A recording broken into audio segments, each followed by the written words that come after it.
morning once again, and I will redo the entire introduction word for word. You missed out, you know. You missed out on a really fantastic introduction. Jandre even sang for us, but that's not the best part. No, Jandre. No, Jandre. Jandre has been singing, serenading me. And as I said first thing this morning, which of course none of you got to hear, was that Jandre has a complete repertoire of the world's worst songs up permanently etched in his brain and now permanently etched in mine. Good morning, my name is Jamie and I clearly have Jandre on camera with me. Morning. There you go. Steph is out with Gert, and we do sincerely apologize for the gremlins that we seem to experience at the start of every show. It is a mystery to us why the gremlins have suddenly decided to follow such a set pattern that's very contrary to their usual behavior.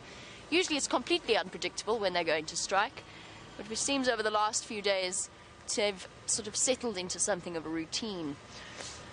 We are heading out, coming to you live, actually, better do this part, from Djuma Arathusa and Cheetah Plains Game Reserve in the Sabi Sand in the Greater Kruger National Park of South Africa.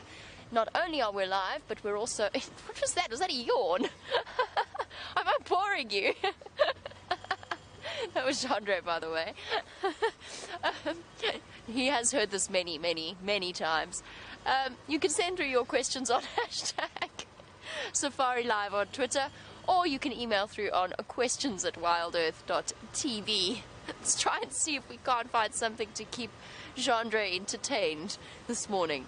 So, Steph and myself following up frantically on lions roaring. Canada Keith has solved our technical problems. Canada Keith says, can't we put repeaters upon giraffes? We could absolutely, Canada Keith, or we could get Brent to walk around like this with a repeater. Pretty much the same thing. We did chat yesterday with our giraffe, in our giraffe sighting, when one of the viewers asked about the antennas on the top of a giraffe's head. So absolutely, I feel as though that is an entirely feasible suggestion as a way of solving our tech problems. Steph, I found your lion tracks. Steph's off the vehicle, by the way, tracking lions. I've got his tracks here.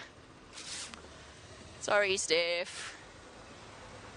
Now they've gone again. Maybe they're not as fresh as I thought they were. Everybody keep your eyes peeled for lions and or Steph wandering through the bush. No, there's the lion tracks. So you all missed poor Steph's introduction. He did a lovely introduction during which he showed you lion tracks. These lion tracks are going in completely the wrong direction. The lions have been playing games with us over the last few days. Oof, they're not very clear. They're not very clear at all. Okay, that's me told. Jandre. They're not very clear. No, they're not. Zooms out. He's right, though. They are impossible for you guys to see, and they're impossible for Jandre to show you. I'll try and find a better set. It's difficult. The sun's in the wrong place. There you go. Is that better? Not really. It's a bit too early in the morning. Shame. You guys missed a spectacular sunrise. There's our lion tracks wandering along the road. There you go. You can see them. You can definitely see those ones. Shall I get... hold on a moment. I will get out. I'm stuck with my hot water bottle under my jacket. Here we go. It's okay. We'll get there eventually.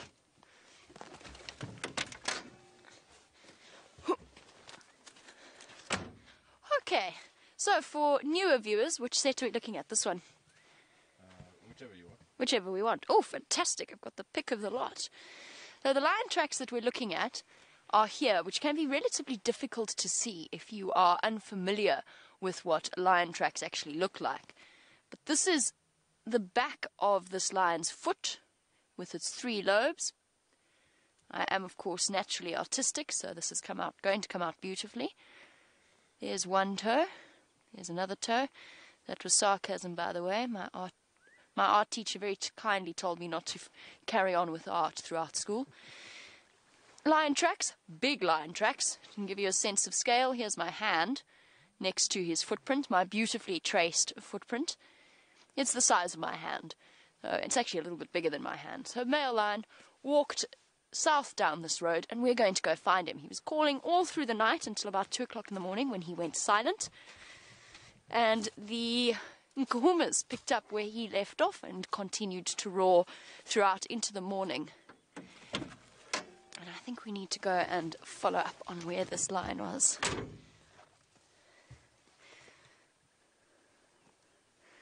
Okay.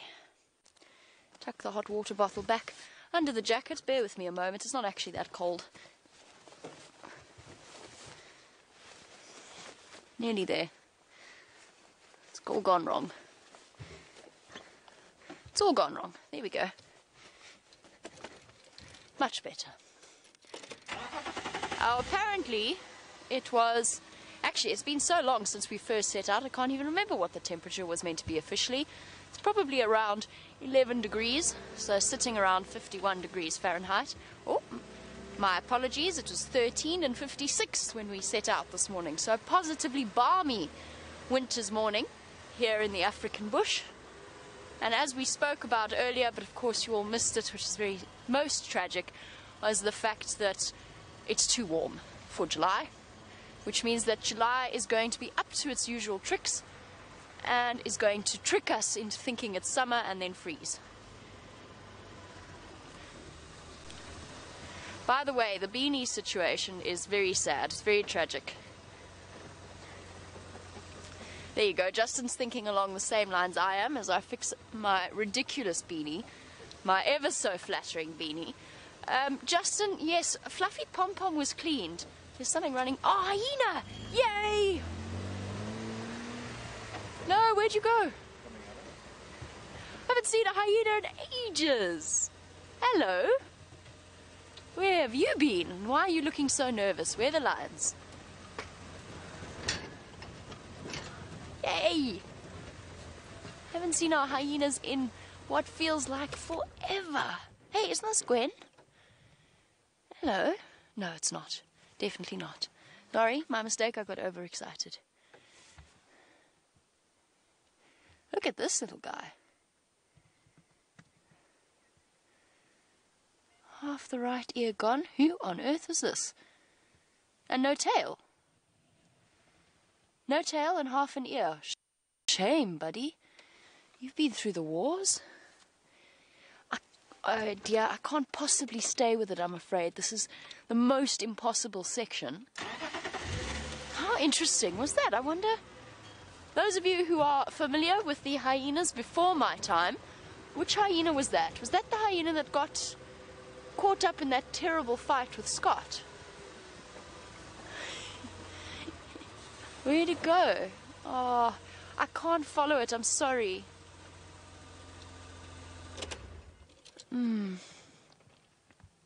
Oh dear, it has completely vanished into the thick of the drainage.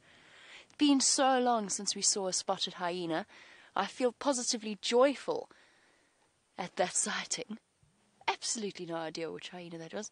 Hey, there you go, you little mischief. I see you. It's, no, you won't be able to see it, I don't think. Change direction completely. Right, back towards it. It's not a hyena I'm familiar with, and it's not 100% comfortable with vehicles. You can see it in its body language, that sideways head bob that a lot of the predators do when they are trying to decide how they feel about the vehicle. Most of you will be aware by now, but for new viewers who haven't seen hyenas in a long time, the spotted hyena is my favorite predator. I find them absolutely 100% the most fascinating thing that we get out here, just because of their social structure. It is so intensely complex.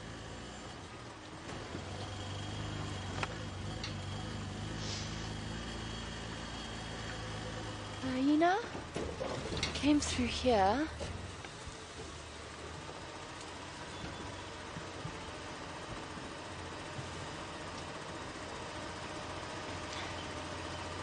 There he is. Got him. Some awesome information coming through from Crystal. Oh my goodness.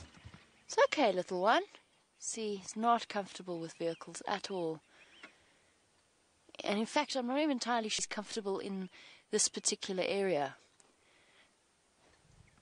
I wonder if he is one of the nomadic males, because apparently he's been seen on Cheetah Plains once. He's been seen stealing a kill from quarantine, and this is only the 4th time we've ever seen him. I'm almost guaranteed that it's a male. I'm not going to chase him, by the way. I'm going to come around the corner and just see if he's relaxed a bit. But I don't think it's just us. I think the fact that there's lions somewhere here, and that, I don't know, I don't necessarily think he's in a foreign clan's territory, but I'm not entirely sure where he comes from. I can tell you that he's been seriously beaten up, and it looks like he's been beaten up by the rest of the clan. He is not going to let us any closer. Hey, buddy.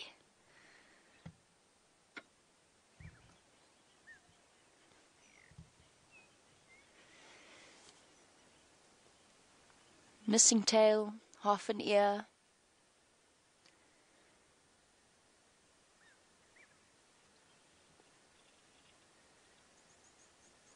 The injuries that hyenas are capable of inflicting upon each other can be incredibly serious, but it just goes to show how resilient these animals actually are, which is something we talk about all the time. The fact that they have this ability to heal without antibiotic or any such treatment. Okay. Trotting down into the drainage system. I'm going to try and keep with him, but follow at a distance.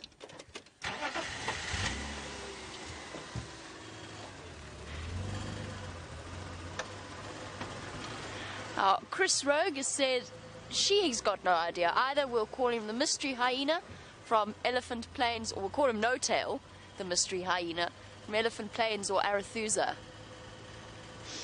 Perhaps, yeah. He's very interesting. I've never seen that hyena before. At least I'm relatively certain. I've personally never seen him. I'm sure he's been seen on the live safaris before. Man, no wonder he's so nervous then.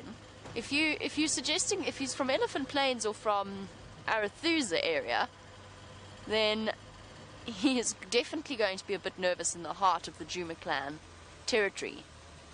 But I haven't seen, weirdly, I haven't seen a single hyena track while I've been out this morning apart from his, which is unusual. Makes me wonder where our clan really have wandered off to. Perhaps they're trying to raid a kill somewhere. Luckily we've got the really subtle brakes of Rusty to carry us forward.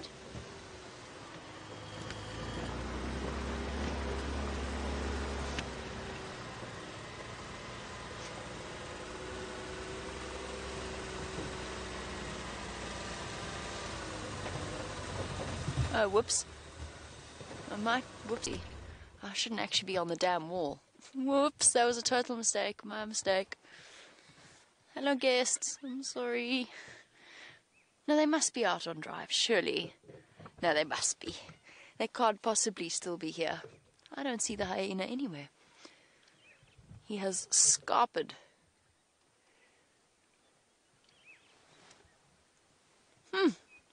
What an interesting way to start a morning.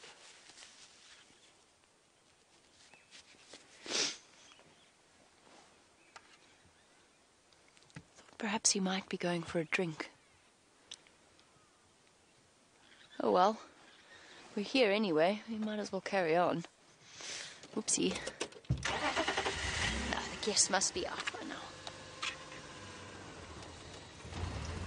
Hope they weren't deciding to have a late morning start. Basically what I'm saying here is that we don't drive right in front of the lodge when there are guests in camp. So first thing in the morning or on our afternoon drive, we drive around rather than straight in front of them. In my sheer excitement in seeing that hyena, I kind of forgot about that. But that's okay. It was an entirely accidental thing. I completely forgot that we were tracking lions as well. So, a new hyena to add to our list. One that I have not seen before. I always enjoy seeing new animals. Oh, isn't it nice to see a hyena once again? It does feel like it's been a really, really long time.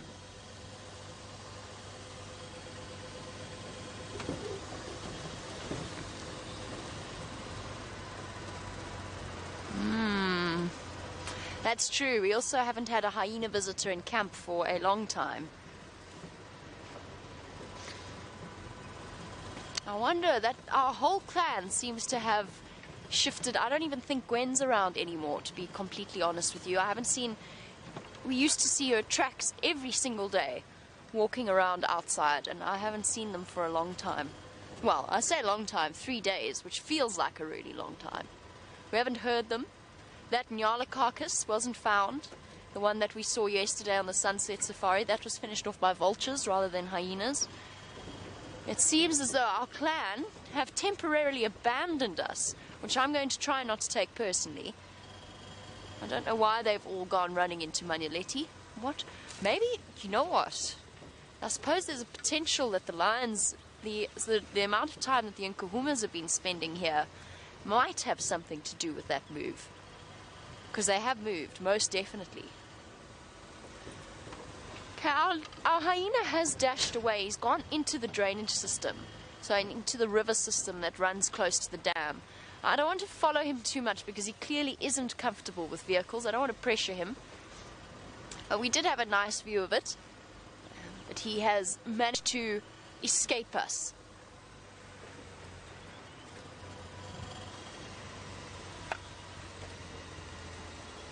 Alrighty, right, shall we try this again, Jadre? Hold on, let's wait for Steph to finish off on the Game Drive channel before I do his fantastic introduction once again. It's a pity you missed it the first time round. It loses its magic the second time round, but we'll keep it going. We'll keep it rolling. I'm just waiting for him to finish off his update on the Game Drive channel.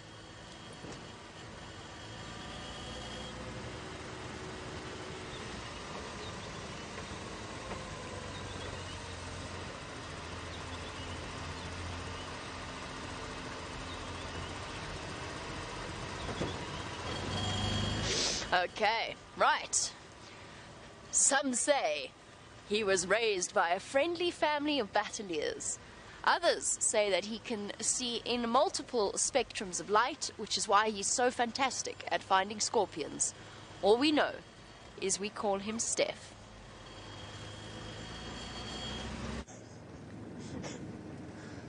This team is a worrying team, I must be honest with you. I don't quite know what's going on with them this morning. Well, some news on those lion tracks. They definitely cross back into Djuma chasing some buffalo. I just spent the last sort of 10 or 15 minutes briskly walking with all my senses extended in the bush. And from the looks of things, some buffalo were chased from Buffelshoek into Djuma, chased across the road over here, and a male and a female lioness were chasing them into this block and across. Male lions' tracks become a bit indistinct. Male lions, when they run, their paws spread literally to wider than my hand, and with their big toes they leave very little scuff marks. So quite tough to actually see exactly where where his tracks go. The female's tracks join a game path and are trotting behind the buffalo. So I think if we can find the buffalo, we stand a pretty good chance of finding these lions. At least they're not sitting north of our boundary or off of our boundary that we know of. And now it's just a question of following up where we are. So that's what I've been doing for the last 10 minutes, is walking around in the bush, tracking these lions' escapades from last night. The buffalo dung that I found was very fresh. Still hadn't even begun to cool down yet, which means that those buffalo are still quite close. And of course, the lion tracks being right behind the buffalo is what I'm hoping for here. So they were running pretty much parallel to where we are right now, about 200 or 300 yards off to my right-hand side. Buffalo are difficult things to catch. You've got to keep with them and almost keep one or turn one at bay. And that's what the lions would be trying to do, is cut one of the buffalo off from their peers, and in so doing isolate him and then get him to turn to bay. So get him to turn around to fight. And once a buffalo turns around to fight, if there's more than one lion, pretty much it's an end game. Unless something really lucky happens for the buffalo, like he can scrape the lions off of his side using branches, or he can injure one, or he gets enough of a head built up on him, enough of a lead built up on him that he can actually outsprint the lions. They can't over short distances. Lions are definitely faster than buffalo. But over longer distances, lions tire out quite quickly. So after 400 or 500 yards, lions generally give up the chase and let the buffalo carry on going. From the looks of things, that is what happened with these buffaloes. That initially they were running, and then I lost the male's tracks. The female's tracks carried on after the buffalo.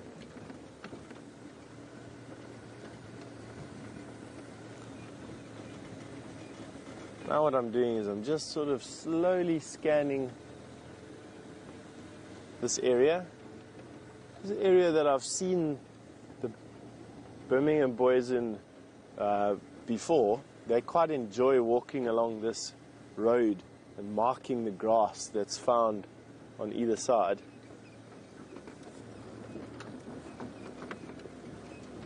Okay, it was about here that I turned around in terms of distance away from the car. I was just starting to go down the back end of this crest off to our right hand side, still following that female's tracks.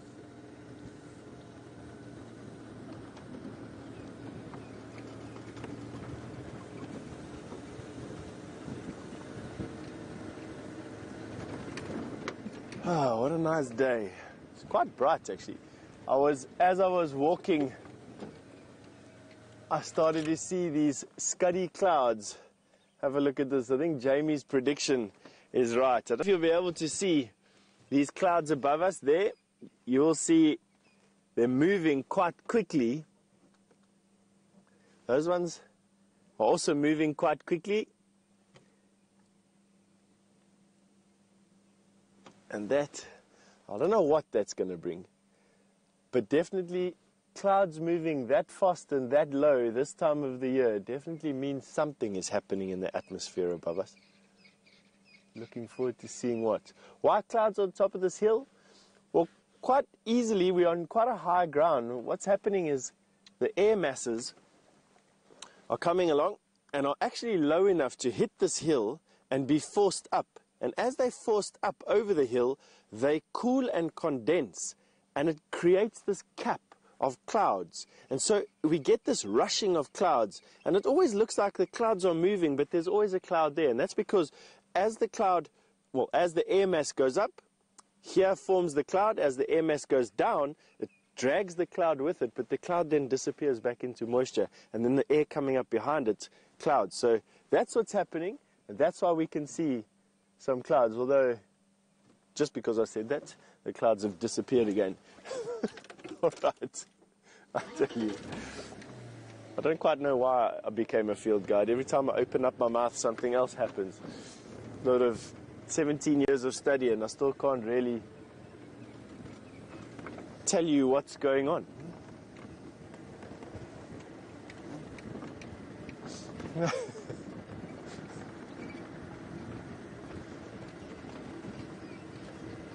Oh, Justin, you just asked me a question that I don't know if I'm going to be able to answer for you today. You've just asked me how long ago were humans first colonized in Africa. Justin, to be honest with you, I can't really answer that question. I might just actually just throw it straight back at an audience and say, you know, why don't you help us figure out the answer to that question and see where or when the first predicted humans walked around in Africa. I know that there are some scientists and some anthropologists that say that Africa was sort of the cradle of mankind and that the first upright human beings were found here. I'm not too sure what they were called or what the terminology is used for that or how many millions of years ago it was. I just know that it is one of the first places that buffalo tracks cross behind us, and here is a lioness track going in that direction. Not bad. Gives us an idea to go and have a look around Buffelshoek Dam. And so, you know, I would say that you're going to find some references to the earliest human beings being found in Africa. How long ago that was, I'm not too sure. And exactly at what phase in the evolution of Homo sapien that was, I'm not too sure either. But you're welcome to send whatever answers you can find through to questions@WildEarthTV, and I'll please gladly share it with the rest of the viewers during today's game drive, or even this afternoon's or tomorrow's, whenever you feel like it. See if I've got something in my box of tricks here that can help us with that. You can have a look inside here with me. I have a mini book. Let's see if by some miracle I managed to pack in my prehistory of Africa book. No stars, stargazing, no trees.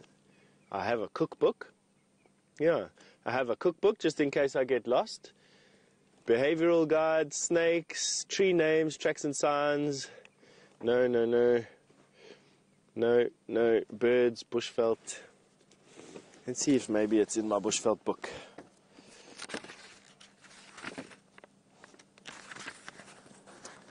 Mammals, no. Reptiles, no. Euphorbias, trees, grasses, glossary, no.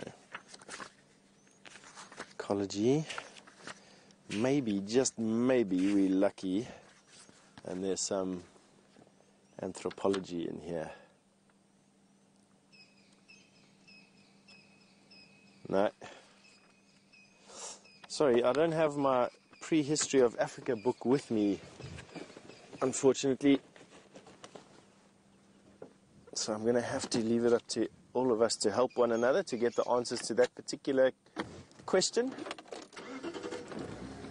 Right, let's carry on going.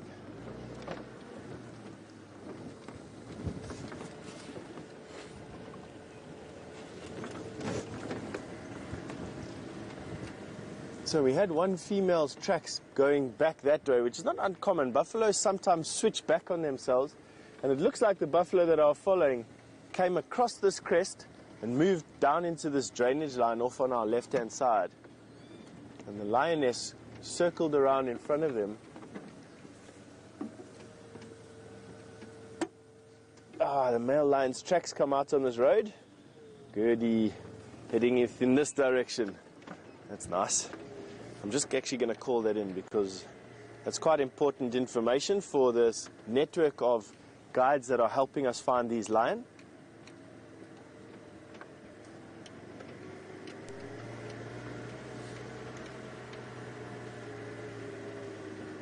Right, so let me call it in here.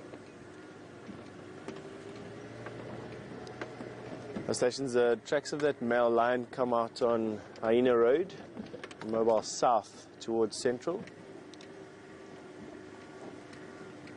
Okay, so now what I've basically done is I've informed this network of field guides that all have their own guests and all have their own sort of safari agendas, but who may like to watch lions, and so they can update where they're looking at the moment. We're all sort of helping each other have a look here. Except I'm just going to switch the volume off again. I haven't yet developed the skill of being able to talk to you and listen to the radio at the same time in my ear. I don't know if you've noticed, it creates a bit of a short circuit in me every now and again. I must look all cross-eyed whenever that happens. It is disconcerting.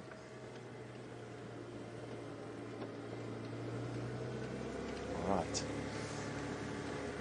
Let's have a look and see where he comes out. They tend to walk. This is very thick bush here for a male lion to walk in. So I'm quite certain that his tracks are probably still on the road in front of us. They like to walk in these open patches, and then they go over the grassy areas. Very rarely will you find a lion walking through the thickest bush. You do find it, of course, but it's rare. They're quite big, they're bulky, they step on thorns all the time. All right. I think while we decipher at the next junction, we're going to have to decipher which way this male lion walked. It would be a good time to go to Jamie, who's probably got an update on what she's been up to for you. See you just now.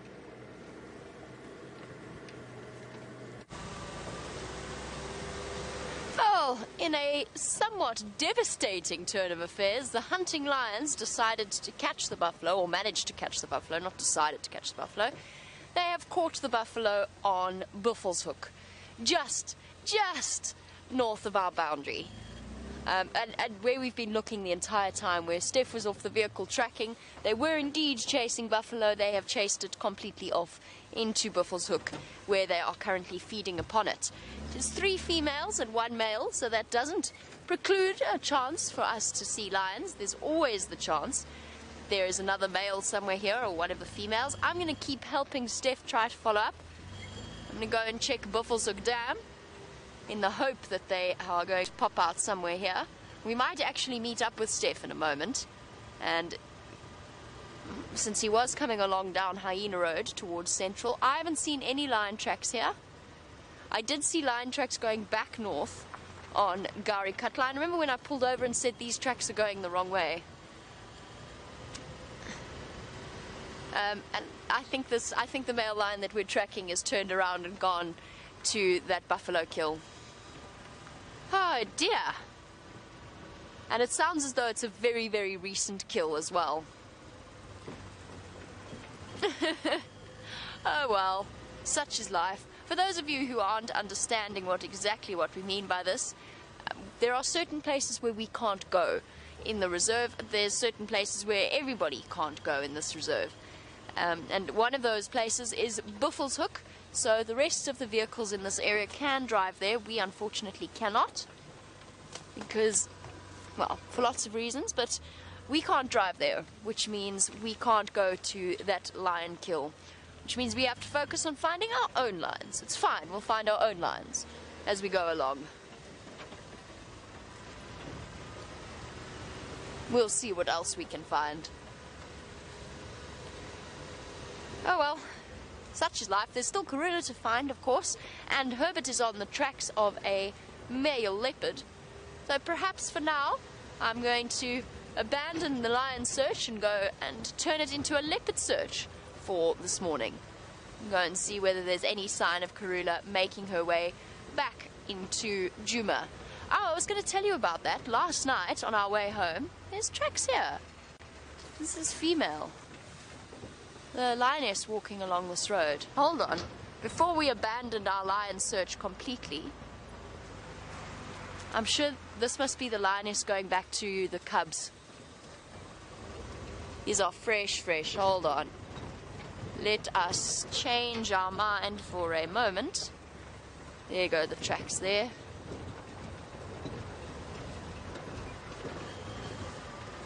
Hopefully she is on her way back to... Okay, there's a couple of tracks here. Just bear with me one moment. I just need to try and work this out,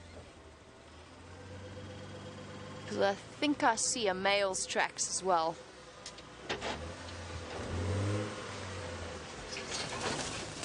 That looks like male tracks to me. Not going to stop and do another lion track segment, but it is very interesting. Let's keep going. Let's keep going. Not delay too long, because they're heading straight east towards our boundary. My beanie is once again looking very special on the top of my head.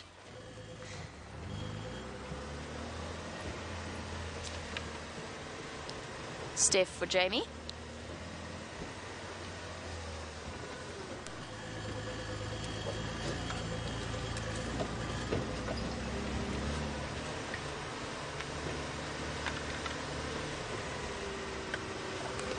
Wait for an opportunity to chat to Steph. Okay, they've cut straight east. They've gone off the road, but they usually do. Animals walking along this road usually do. They cut the corner. Steph is in Nkonzo for 1 Mfazi and 1 Madora, going east on Central Road at the Nyala Road junction. They've just gone off the road. I'm going to try to follow up as to where they've crossed out. That didn't make any sense. Sorry, Steph. Yeah, I got him. Thank you. Okay, still on Central going east.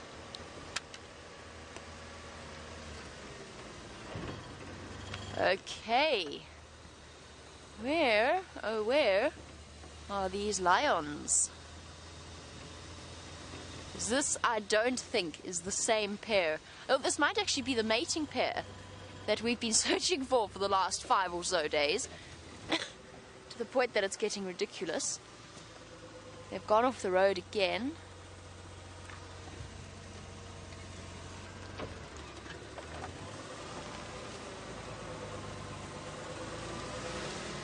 What's your position, Steph?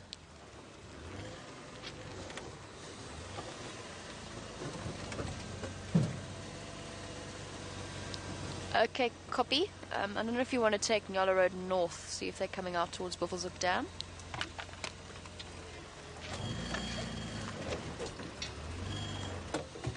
Just getting Steph's help here. Alright, we're doing a U-turn because the tracks have gone off the road and I just want to see whether they're going north or south before I send Steph in completely the wrong direction.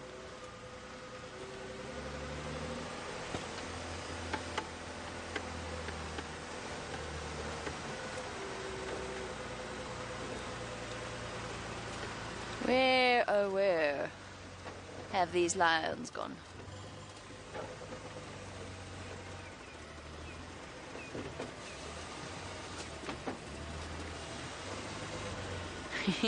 Aubrey, thanks for your message of support for the beanie. And welcome on our sunrise safari. Aubrey wants to know how you tell the difference between a male lion track and a female lion track. And the answer, Aubrey, is just size. Size is the giveaway. Sorry, Aubrey. I would like to show you a good example, but I've driven over the best spot. And I just want to see where these lions have gone. Because they've gone off the road. Here. Looks as though they're going north. It does look as though they're going north. Okay. Oh, yeah. Definitely going north. Okay, perfect. That's all I needed to do, was just double check that they were coming in this direction. So Aubrey, just quickly in terms of scale, I know that my hand is not perhaps the best thing. A male lion track is the size, just a little bit larger than the size of my hand. A lioness track will come sort of up to my first knuckles in terms of size. And they're also much narrower, and the toes are sort of almost in a more even proportion to the back pad than the male lions. Male lions have kind of small looking toes actually compared to the back pad of their foot, and their toes tend to be a bit more spread out, but generally it's just size. So even a young lion, male lion, will have feet that are much bigger than a female, because of course bear in mind that a male lion carries an extra, that's on top of the female's weight, carries an extra 200 pounds at least, or 220 pounds of weight. So he is much heavier than she is, and as a result, obviously, his feet are bigger. He's much bigger. And that for him is an advantage in terms of fighting. It's an advantage that he needs. But at the same time, it also means that it's one of the reasons why lionesses do a great deal of the hunting. It's not to say that male lions can't hunt, and they definitely do. But lionesses tend to be more agile, and they don't overheat as quickly. These lions are somewhere here. If it is the mating pair, that is interesting. So the last time we saw this mating pair of lions, the female had suckle marks. We always suspected that there were 3 sets of Nkuhuma cubs, and we had 2 of the mothers at a different sighting, and then we had the female mating with the male, or Brent had the female mating with the male. And we've been trying to work out if it is whether or not she's lost her cubs and come back into estrus or false estrus, or if her hormones have confused him. So while we try to concentrate a little bit on figuring out where these lions have gone, because they have gone off the road completely, let's go back across to Steph and find out how his search is going.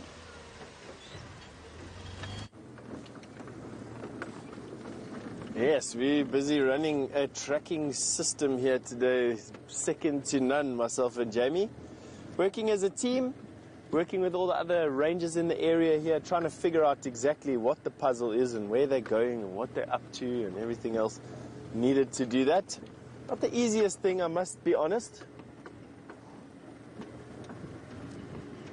And that's because, quite literally, we spread a bit thinly over this particular property. I know sometimes it doesn't feel like it. It seems like every second road you turn down, there's a car with another set of rangers. But when you're trying to do everything on your own or just with two people, it does take some time to decipher where those trails are going. You literally can just work one road and then another road. Then you've got to come back, figure out where they crossed into the block, where they missed the block. It's quite difficult to do.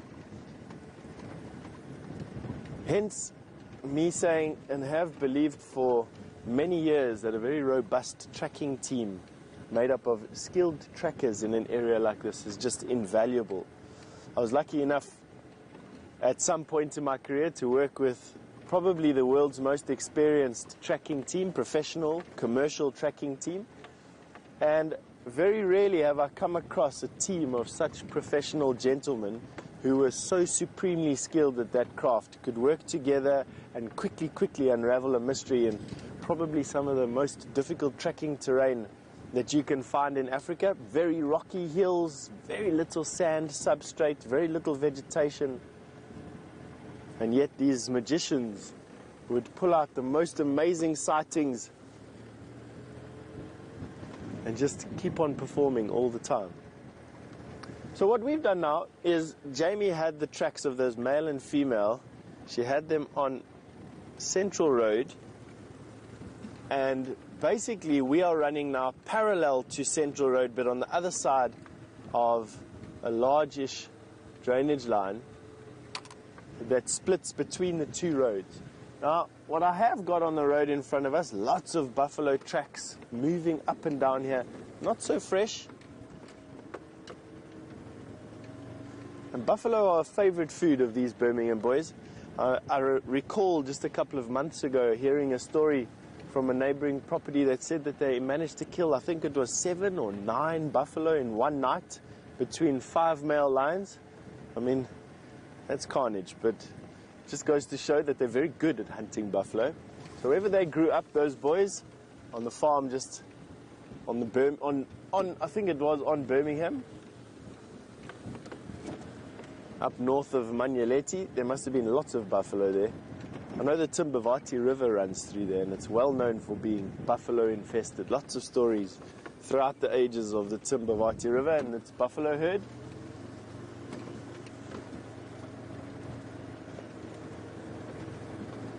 I'm driving very slowly so that it gives me enough time to check every game path and to make sure I don't miss a sign going across the road.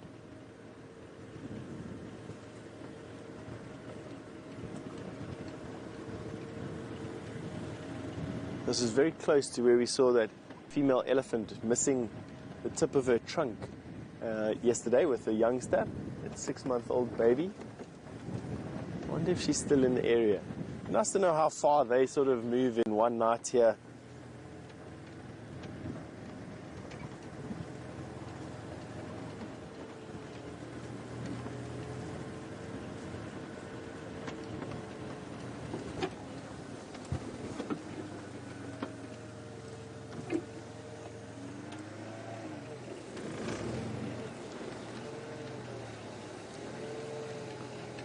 Wow. And we have an answer on our question. I think it was James that sent it through to us about when people first came into Africa. Oh, Jill, sorry. Jill had asked this, and the answer is a hominid called Lucy at 3.2 million years ago. Lucy was apparently the closest sort of form to our current form, if you believe in evolution, and her name was Lucy, and she occurred in Africa about 3.2 million years ago, was one of the very first. So I hope that answers your question. It's a long time ago.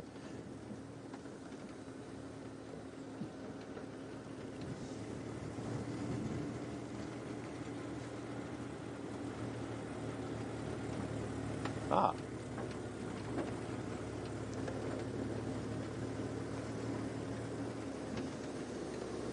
So Edward has just added to that particular comment saying that Homo sapiens popped up about 2 million years ago in our current form, Homo sapiens, and then walked out of Africa about 100,000 years ago.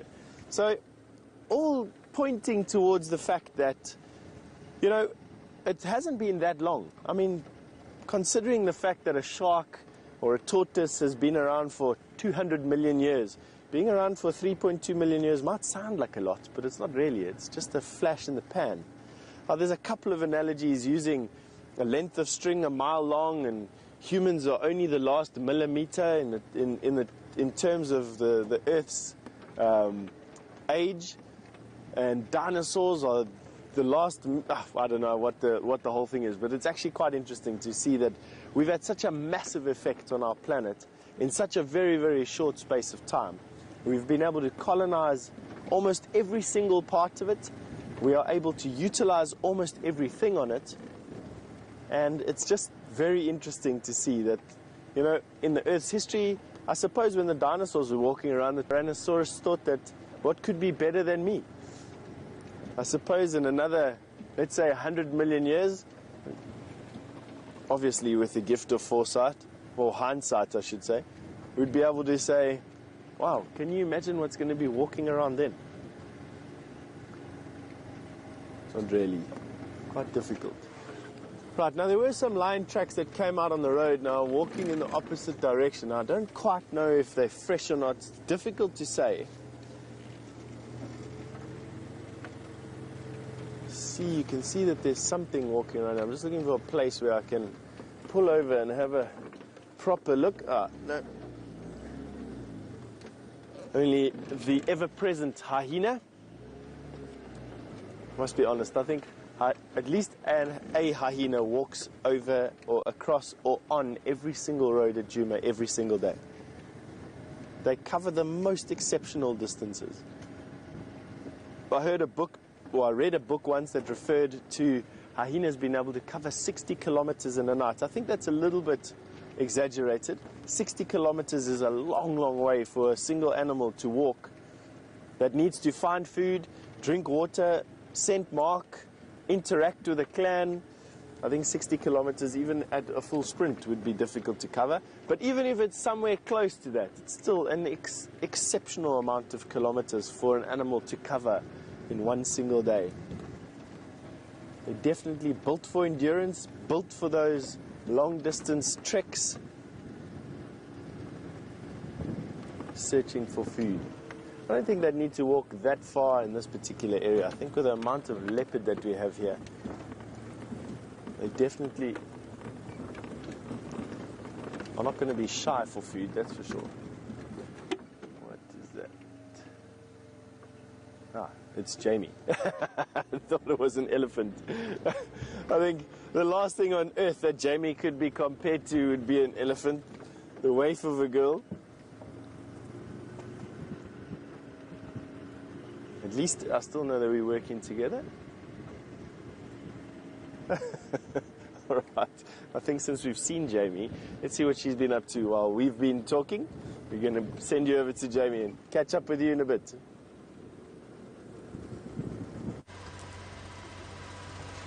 Now, that is definitely the first time I've ever been mistaken for an elephant.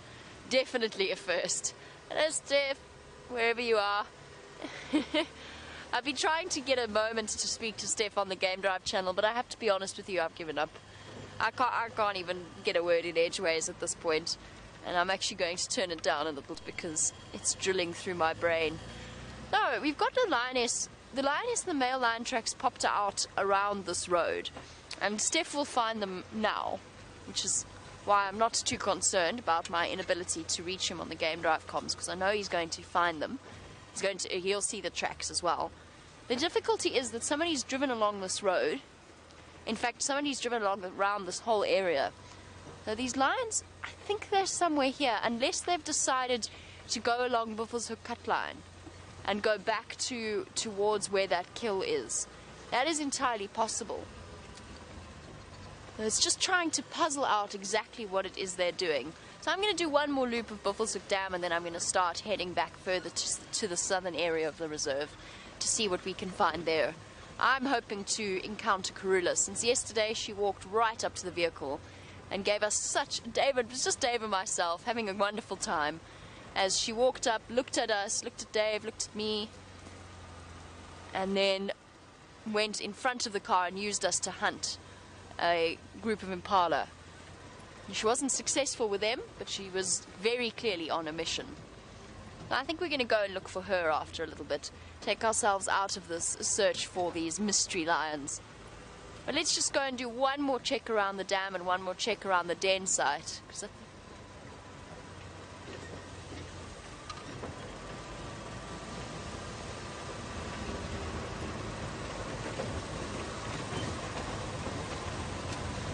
Aha, things have changed because apparently that kill is visible from Buffelshoek Cutline.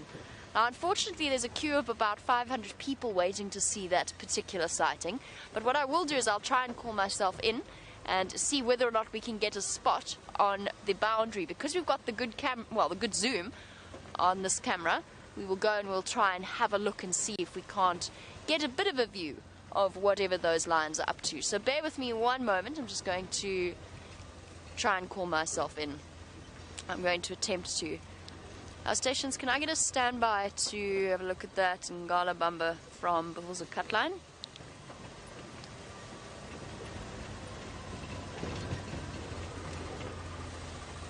Let's see what's at Buffelshoek Dam while we're here. Nyala dashing away from us.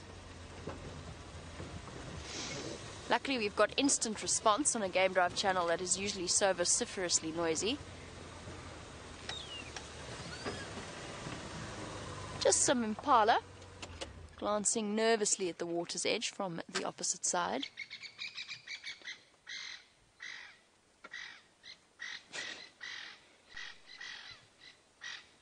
Can you hear the upset Franklin? That was because the Inyala gave them a fright. And the favor was reciprocal, because the Franklin actually scared the Inyala as well. Oh, wow. Fish eagle. I haven't seen a fish eagle in ages. Well done, Genre. Incredible camera work. Where'd he go? Oh, there. Awesome. Very cool. Stunning.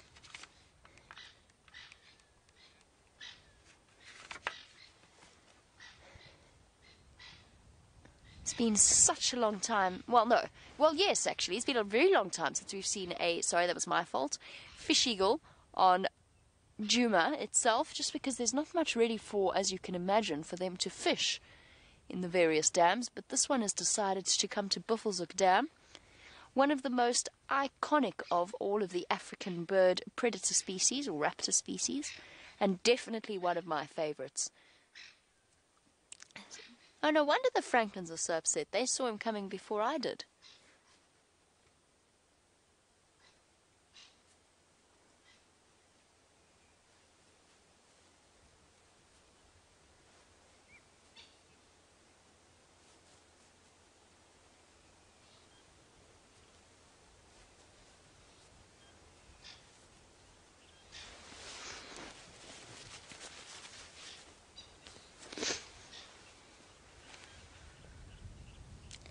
Busy grooming and putting all its feathers in place. You can see how they're ruffling in the wind. The wind is picking up, slowly bringing with it that chance of the cold front on its way towards us.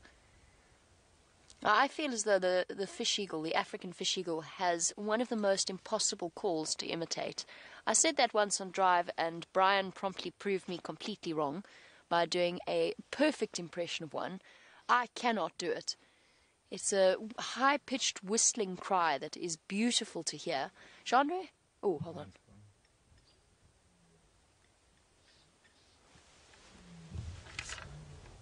Line audio.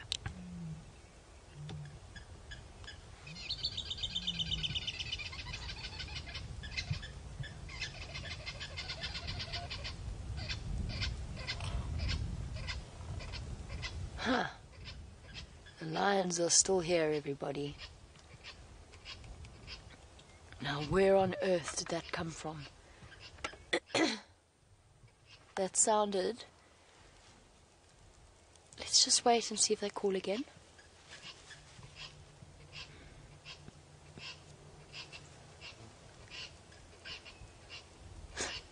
Squirrel, you're a bit behind the times.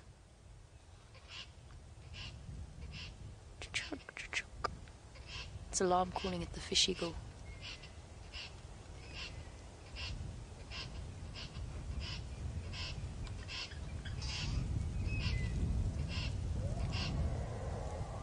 I think the elephants just found the lions. You can hear them trumpeting away.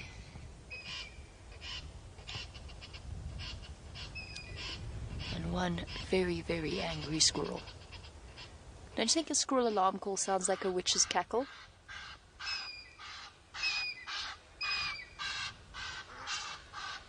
Ah, the cacophony of morning life at a dam. Come on, Fish Eagle, we need you to give us a call as well.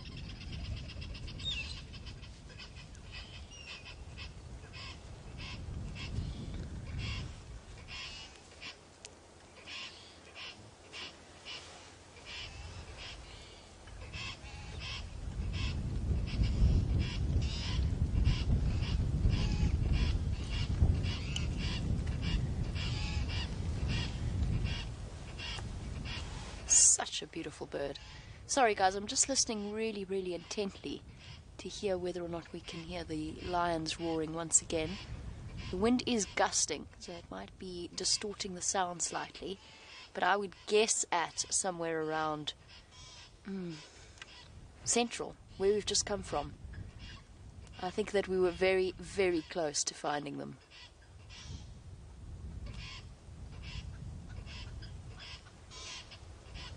And it's probably the female actually trying to relocate the rest of her pride. So we're in a good position because she'll probably walk in a direct line towards us to go towards that kill. I wonder if Steph heard it.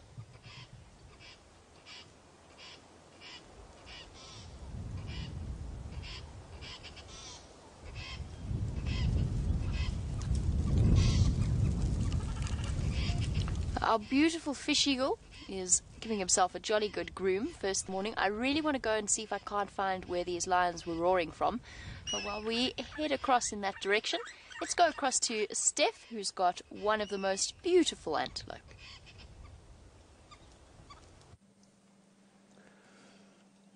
Jamie's not wrong there. I also find the Nyala to be one of the most beautiful antelope that we have out here. The two of them here.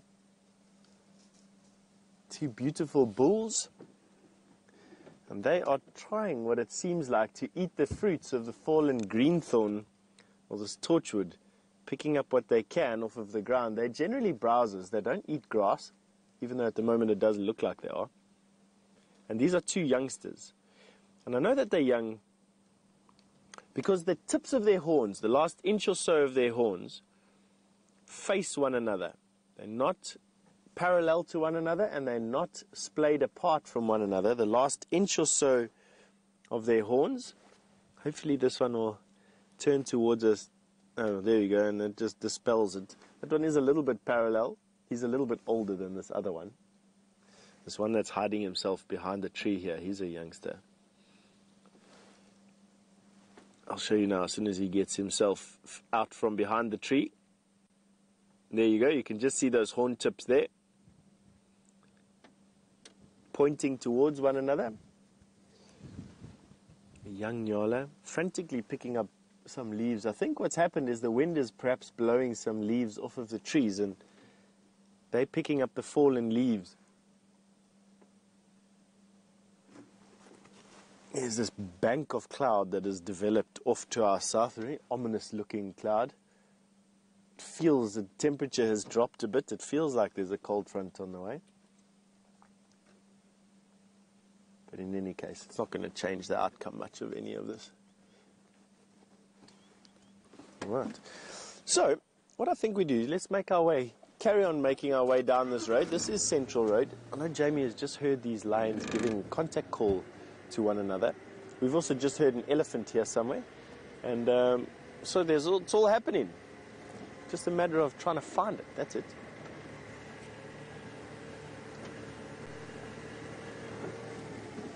I'll show you this bank of clouds as soon as we can get into a more open place.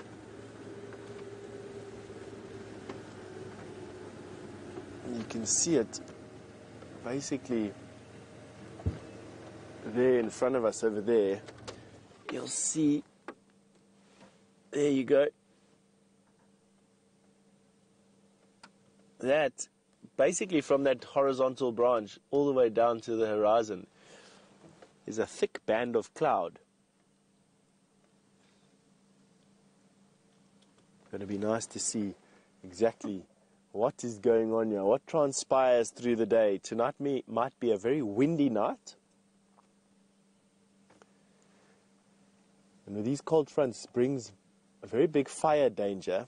It's often here towards the end of the dry season that we get these fires developing, these very warm winds that come off the Drakensberg and then blow across here in answer to the cold fronts beckoning, and then just takes a tiny little spark.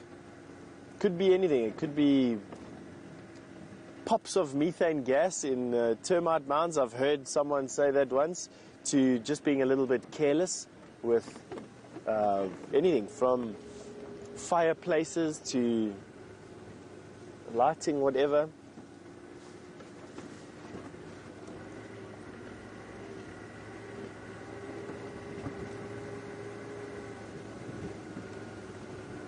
Well, the sound of that elephant came from here somewhere.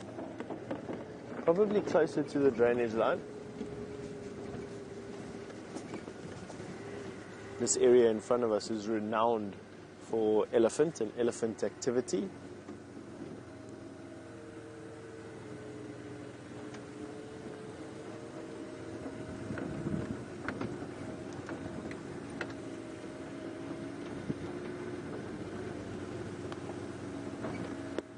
Lots of sort of Ellie swoosh marks on the floor here. Let's go down this road a little bit and then see.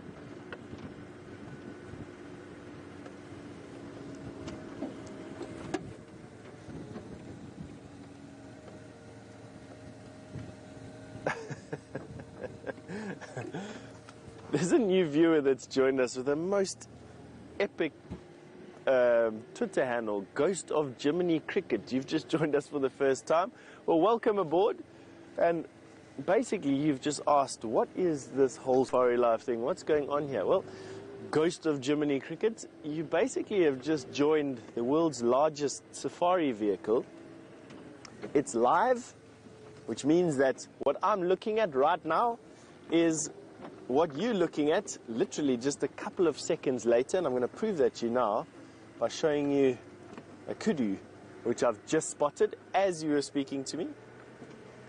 We are located in South Africa, right in the Kruger National Park, its largest game reserve.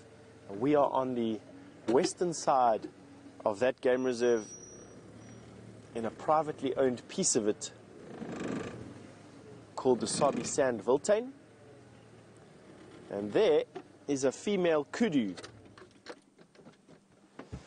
that has just come out from that thicket and is now about to camouflage itself with that tree.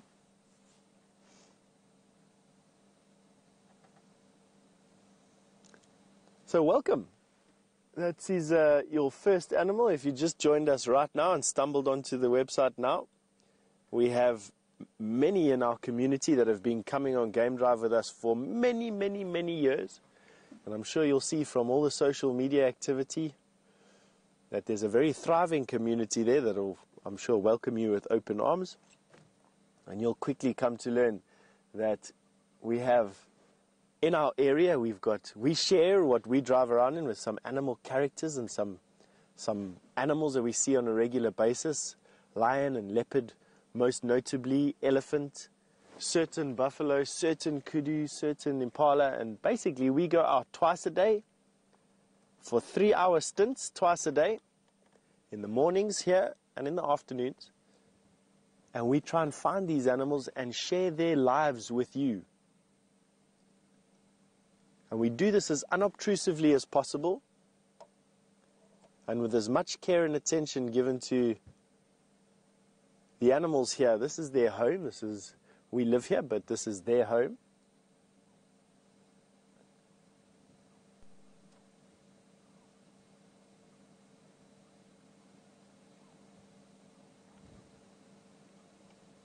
Now from kudu to the other, I wouldn't quite go so far as calling it a giant antelope, but definitely a large antelope. The other one that occurs out here is waterbuck, and Jamie has some for you.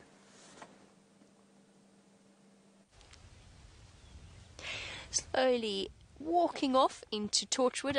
It seems to be the pattern of the Jamie-Steph game drive that we stop at waterbuck. We seem to find all the waterbuck and kudu in our traverse area between the two of us. And today is proving to be no different. We have lots and lots of waterbuck for you and lots of kudu.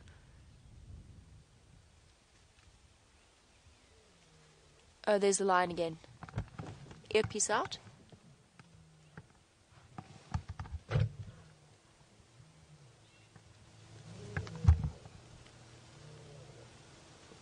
Oh, it's on Torchwood.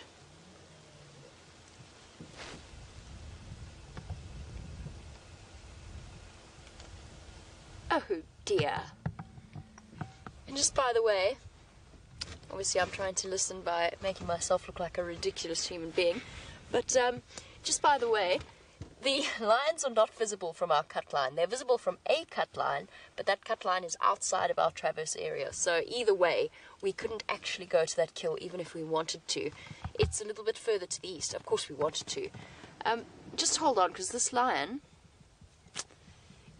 he's very close to the cheetah cut line boundary, but I think our lion that's been calling the whole time is outside of our boundary. Oh dearie me, I think it's time to abandon the lion search and move on. Our waterbuck are also not really playing particularly well towards the camera. They've all hidden behind the raisin bushes and the various combretum trees with their fluffy fur and white rings highlighting their bottoms. The famous story, of course, is that they sat upon freshly painted toilet seats, and that's why the waterbuck has a ring around its bottom, and that the hyenas have been laughing at it ever since. It's one of those random little just so stories. Since our waterbuck aren't any closer to us and they have kind of disappeared, I do want to move on.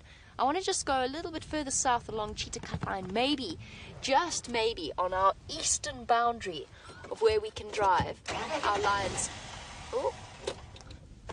Our lion will pop out and give us a roar.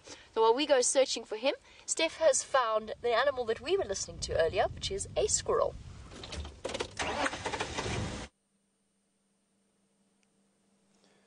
I have found a squirrel indeed sunning itself on a marula stem, a southern tree squirrel as we call them here, the only squirrels that we find here. And have a look at this guy stretching himself out in the sun. They do that. I have a squirrel at home actually. My wife rescued a squirrel that had been abandoned after falling out of a nest as a young squirrel, and I've had the pleasure and sometimes displeasure of hosting the squirrel in my house for the last 6 months or so. And I tell you, these little guys are some of the most characterful animals I've ever come across in my life. I have no doubt that the squirrel is sunning itself. My squirrel at home does exactly the same thing, spends a vast portion of the day, now has disappeared. Of course. Anyway, my squirrel spends a vast portion of the day doing exactly that, sunning itself on the bed and in the house and on the couch, and then interspersing its time of rest and sleeping on my couch by chewing everything that my house is. I think given enough time, luckily they don't live for very long, but I think given an infinite timeline, my squirrel would absolutely eat my entire house, including everything and everyone in it. But anyway, they are very, very characterful. I quite enjoy my squirrel. It went through a patch of wanting to eat me alive, I think while it was deciding what it liked in its diet. And I used to return here to camp after my weekends away with many bloody gaping wounds from the squirrel, although for some reason it's decided that it doesn't like meat anymore and now it doesn't bite me as much.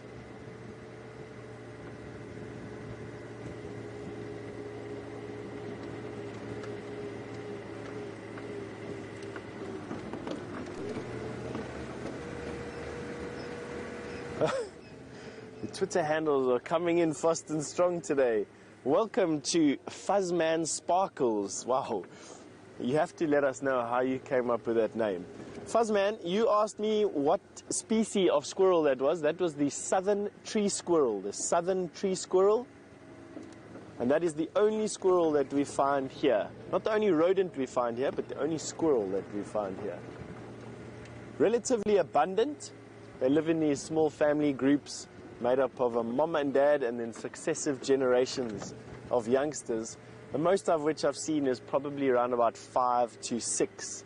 And they live in a small little territory and basically will forage anything that they can find. They eat almost anything. Insects, they love termites, they love fruit, they love vegetables, they love seeds.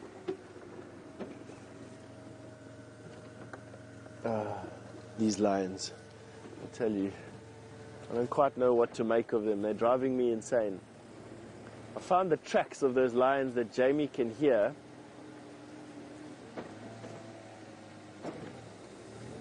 Let's see where they go. For those of you who are just joining us, we've been basically running around in circles trying to find lions.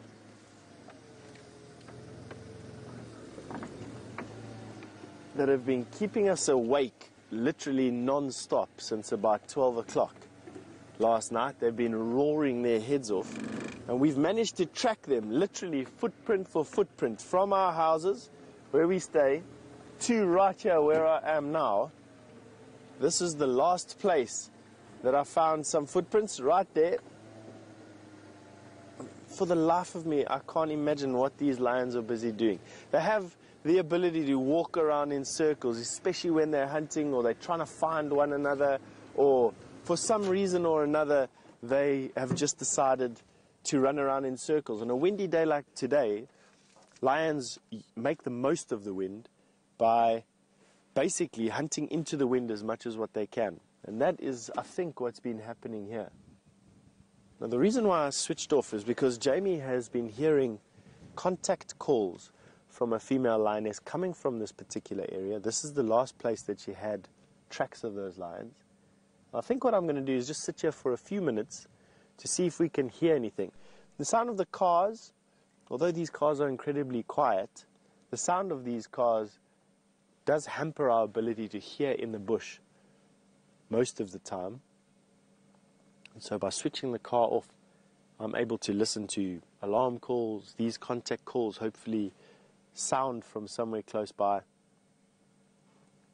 And so that's what we're going to do. Just switch off and listen just for a bit.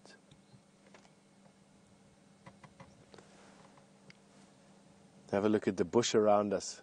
Beautiful little thicket of combretums with an enormous termite mound off to our left-hand side.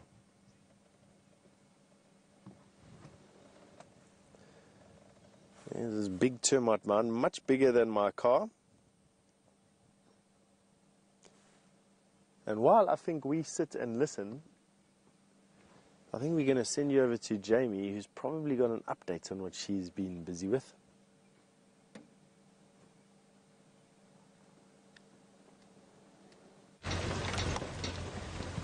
And a very big welcome to the kids at the Ekurhuleni Centre in the... Oh, sorry, just checking for footprints. It's wonderful to have you here with us on a safari vehicle. So I want to make sure that you imagine that you're on the back of the car looking at all of these amazing animals that live very, very close to where you do. What animal would you like to see today? Let's see if we can't figure out exactly what you want to see, and maybe we can find some lions, Mngala, or perhaps we find some in Love. Let's go look and see whatever it is we can find. At the moment, though, all of the animals are hiding away, trying to keep themselves hidden behind bushes and trees, waiting for it to get a bit warmer to come out into the sun.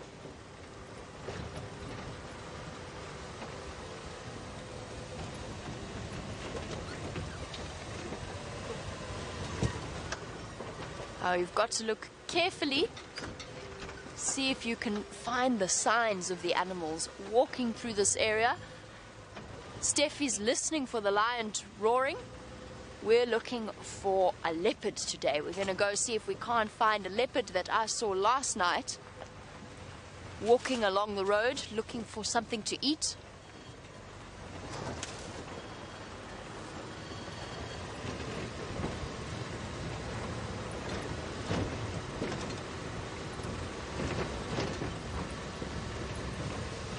And don't forget, while you're watching, you can also send through questions to us. So you can ask questions about anything it is that you want to know about out here.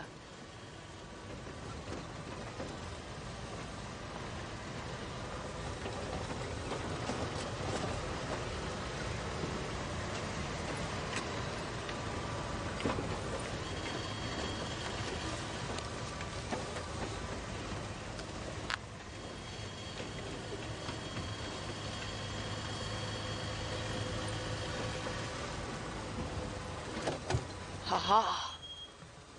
Here's something hiding in the tree.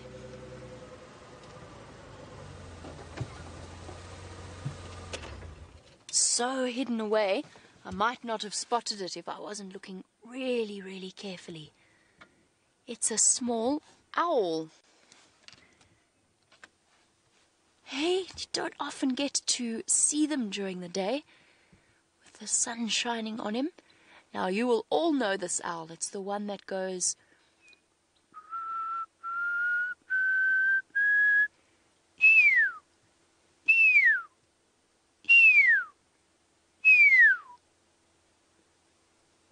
Oh, no, sorry, no, it's not. It's an owl that is called a barred owlet. It's not a pearl-spotted owlet, it's a barred owlet. But it's very, very small. You know the owl that makes that sound. This is one of them. Tiny, tiny little owl, watching us with his yellow eyes. And these owls come out early, early in the morning, and when it starts to get dark at night. So they're not out all the time.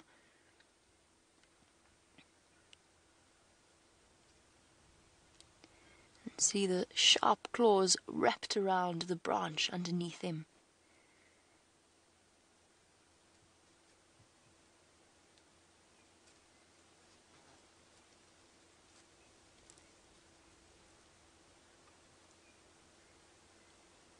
And you can see him moving as the wind blows. Oh, and he's blinking at us. See how yellow his eyes are.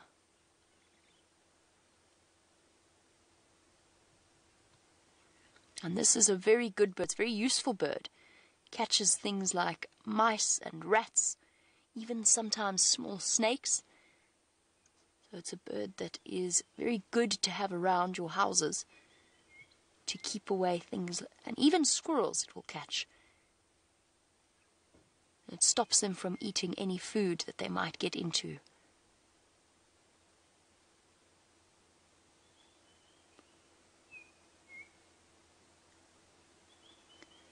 See how still he's sitting. He's going to go to sleep now. Going to go to sleep and spend the rest of the day hiding here on this branch. If we look at him, because the camera makes him seem really close and very big, but if we zoom out, you can actually see how well hidden he is. Can you spot him? Just keep looking. See how well hidden away that owl is. You would never know that he's there. Just a little bit of white hiding on the branch. And there he is, watching, waiting. He's found his place to sleep, because owls sleep during the day and wake up at night.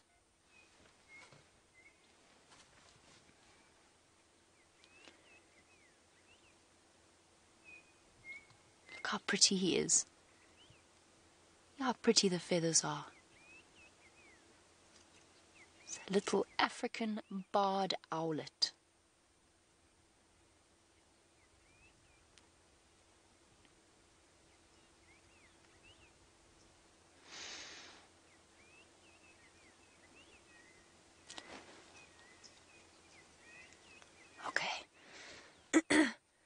He's watching us very carefully. While he sits here and decides to go to sleep on his branch, we're going to carry on and we're going to see what other animals we can find you. It's starting to get much, much warmer. It was very cold this morning, but we're going to go see if we can't find some elephants.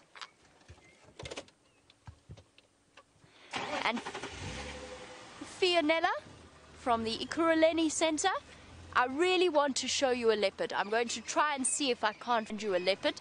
We saw one yesterday, and she was looking for food. And she's also got tiny, tiny, tiny cubs with her. So we're going to see if we can't find that leopard for you. I'm also looking for elephants because I can hear them breaking branches somewhere here. But I promise you I will look very hard for a leopard.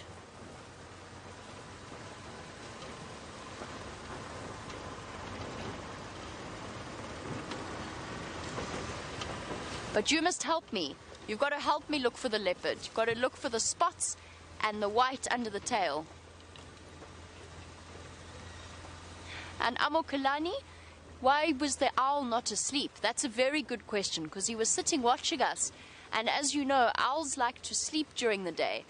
But in winter, the little owls, because that owl is only this big, it's very, very small.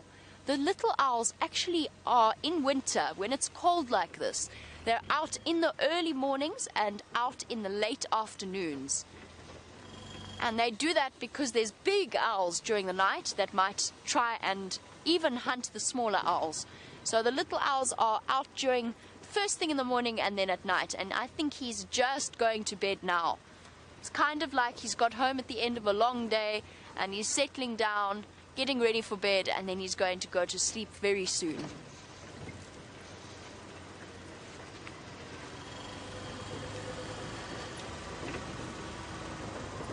I'm going to... Oh, hold on a second. Look who's hiding in here.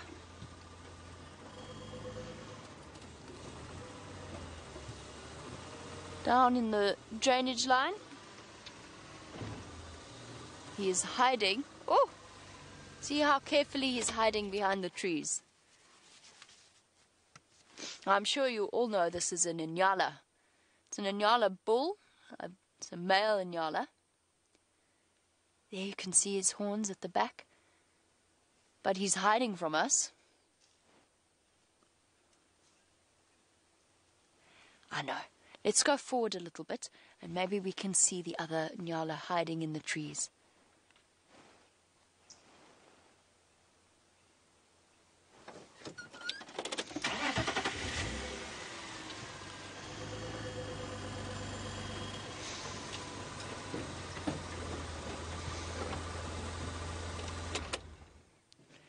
There we go. She's peeking out.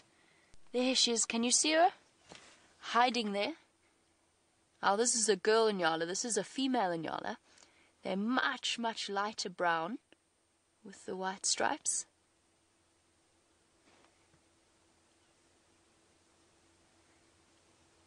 And she's eating leaves of a tamboti tree, which for us is very, very poisonous. We can't eat tamboti trees. I'm sure you know you can't make fire from the wood of a tamboti either. It'll make you very sick.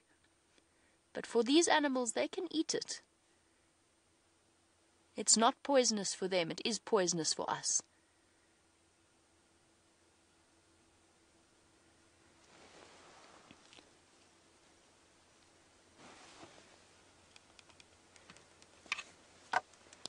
Last station, please go again with that update. Sorry, guys. I'm just listening to the radio in my ear so that all of the other people that are driving around in the Sabi Sands can tell me what they're seeing, and that if they see something amazing like a leopard or a lion, then we can drive there.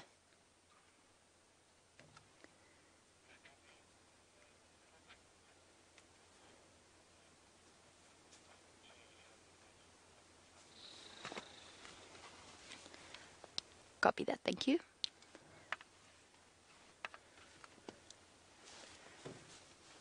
I'm just talking to a guide called a Texan, and he's helping me out, trying to find things to show you. These nyala are playing hide and seek in the thick vegetation. They don't want to be seen, so we're going to go and find a leopard, or maybe some elephants, or maybe a lion. I don't know. We don't know what we're going to find, but we're going to go see if we can find something exciting for you. And it's not just me looking. There's also a man called Steph. Let's go across to him so that he can say hello to you.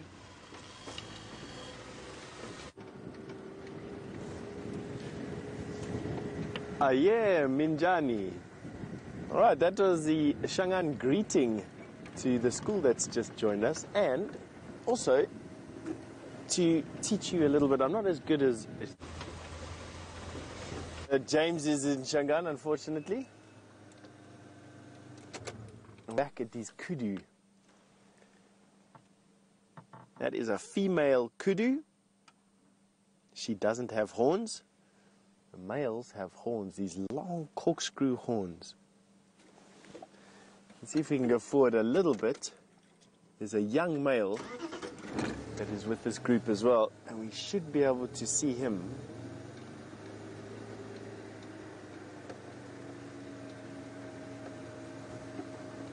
Let's see if we can have a view. No, it's just this female giving us a... Oh, she's beautiful. They only eat leaves, and they're one of the largest of the antelope that we find out here. Growing to about 250 kilograms for a big male. Females like this are weighing in at about 100 to 150 kilograms, which is about 300 to 500 pounds.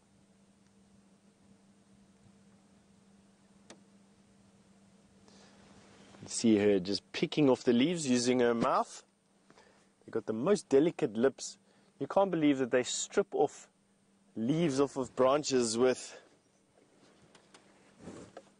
the most sort of consummate ease, without the slightest bit of discomfort shown at any of the thorns that they get in their mouths.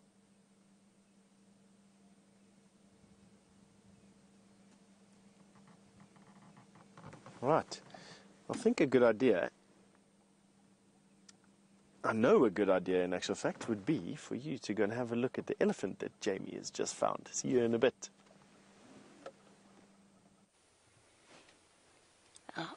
Look very carefully behind the trees and you'll see the elephants. We said that we could hear them eating, and here they are. Also hiding away from us today, but they're going to slowly come walking towards us. Look at this baby. It's such a tiny baby that it hasn't even got its tusks yet. And like those kudu with Steph, also eating a tree with thorns, but their mouths are very, very tough. So they can eat something like a sickle bush with thorns without it piercing their mouths. And look, you can tell it's still a baby by the way that it's using its trunk, the way it's using its nose to feed. It's not good at it like the adult elephants. It has to learn how to use the trunk, like babies have to learn to use their hands and to crawl and to grab things. Little baby elephants have to learn to use their trunks too.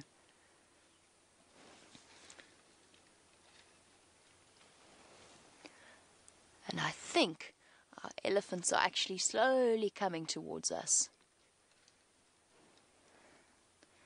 And Nombuso, hello, welcome and good morning on your safari experience. Nombuso, yes, we do have zebra here. And I promise you I will try and find you some, because they are Nombuso's favorite animal. So we will go and we will look for zebra as well. I saw lots and lots of zebra yesterday. So we'll keep an eye out for them, and you can help me look for them as well. Everybody has to help me look here, because there's lots of eyes watching, so we can look from there. I'm going to try and see, because the elephants are slowly moving this way. I'm going to try and see if we can't put the vehicle in front of them so that they come towards us. And we don't need to be scared of the elephants. As long as we treat them with respect, they won't be dangerous to us. So we're just going to come forward. Come on, elephants. They're coming slowly, slowly into this area. See? There's lots of big grey shapes hidden. Let's just go this way a little bit. There we go. Here's another elephant. And the more you look, the more elephants you'll see. It's amazing because for such a big animal, they can hide away very easily behind the trees. And when they want to be, they can be very quiet. A herd of elephants like this is led by one female. So the oldest female elephant in the group and the wisest female elephant in the group, she will lead them, tell them where to go, make sure that the little babies behave themselves. They mustn't be naughty or do anything, step out of line.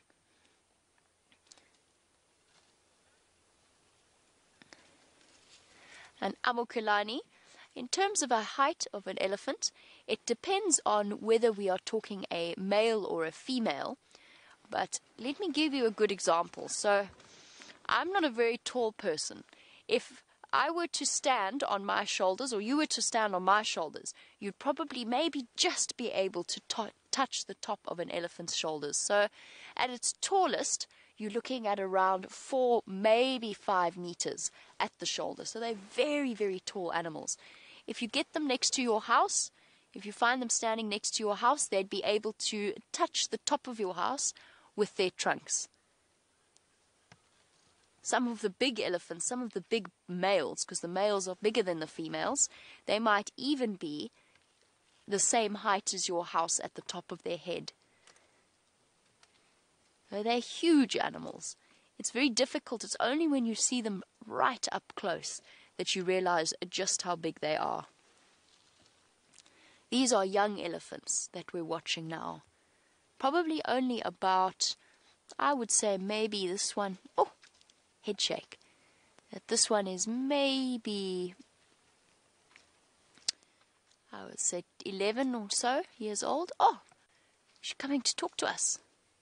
What's wrong, girl? So it's a young female, and she wants to come and join the other elephant, but she wants to make sure that we're not going to do anything scary to her. So that's why she gave us that little head shake. Now, you can learn to speak elephant language just like you can learn to speak any language. It's about looking at their ears and their tail and their trunk and the way that they are reacting to you. And they will speak, they will tell you what they want you to know.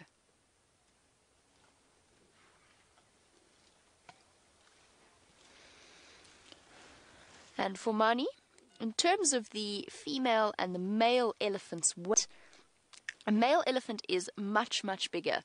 A female elephant is usually around 3 tons, so 3,000 kilograms. A male elephant can go up to 6 tons. And sometimes the heaviest male elephant recorded was 10 tons, so 10,000 kilograms. That's like having 10 of these 10 cars piled on top of each other. Now, the males can be much, much bigger than the females. The biggest female would probably only be about 5,000 kilograms or 5 tons. The males are almost, in some cases, double the size of the females. And also important to remember that an elephant continues to grow throughout their lives. So an elephant can live up to 60 years old. The females live slightly longer than the males, but if an elephant lives between 50 and 60 years old, so they can get very, very old. They've also got big brains, so they do a lot of learning. They're very, very clever animals. They're as clever as any animal out here.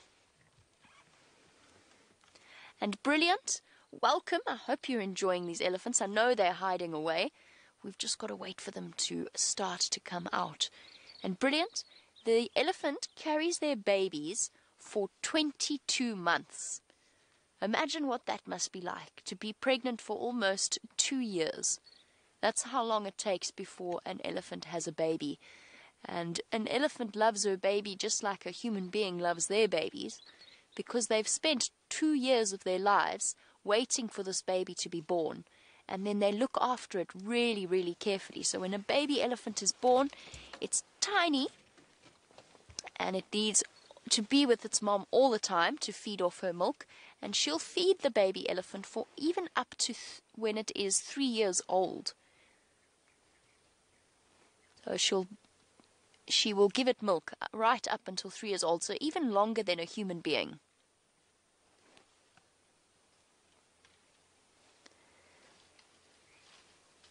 And there we go.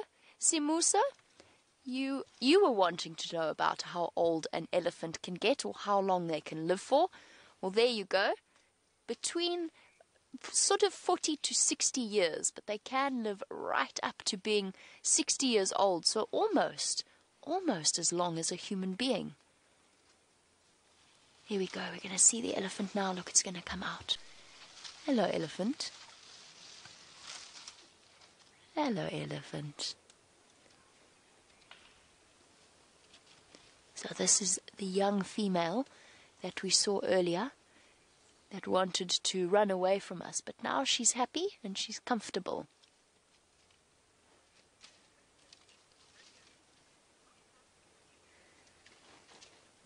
Now she came running down towards us.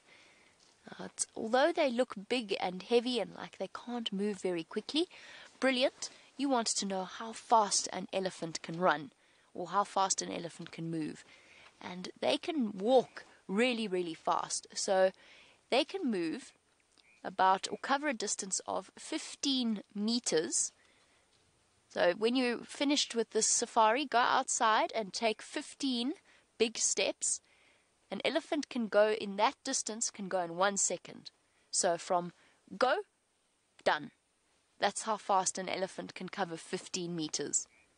So they can move very, very quickly. But that makes sense, because think about how long an elephant's legs are. Their legs are as long as I am tall, even taller than me. So they take big footsteps. And some of you may be taller than others, and you'll walk faster than others. Elephants are like that. They go very, very quickly when they want to. And that's one of the big reasons why it's so important to respect elephants. And important to remember that we're in their home.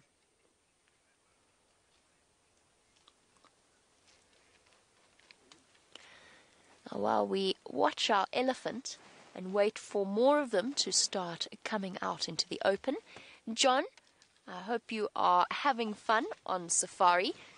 John, you wanted to know why leopards and lions can go up trees, leopards and cheetah can go up trees, but lions can't. John, the leopards are really, really good at climbing. That's how they have adapted to escape from the lions, because big lions will actually kill leopards, and leopards also can't fight off hyena. So they can't fight away hyena, which means they have to pull their food into a tree to stop the hyena from getting it. Lions can climb trees, but they're much, much bigger than a leopard. They're heavy, heavy animals. They're built to be strong, not to be good at climbing or at jumping or at running like the leopards are. So what that means is that they can climb trees, but they fall over. So they often fall out of trees. Sorry, I can't. The sun's right in my eyes. There's an elephant coming onto the termite mound, actually. Slowly but surely. Hopefully she comes out into the open. John, cheetah are also not so good. Look at this elephant. It's amazing. Stretching her trunk right up to the leaves there. John, cheetah also can climb trees, but they're not very good at it. They're not nearly as good as leopards are. And that's because their claws aren't as sharp as a leopard's. So their claws and their legs are not built in the same way that a leopard's is built. Their claws stay out all the time like a dog. Whereas with leopards and lions, they can actually pull their claws back into the foot to make sure that they don't get blunt. Our elephant's disappeared. Luckily, our little female is still in front of us.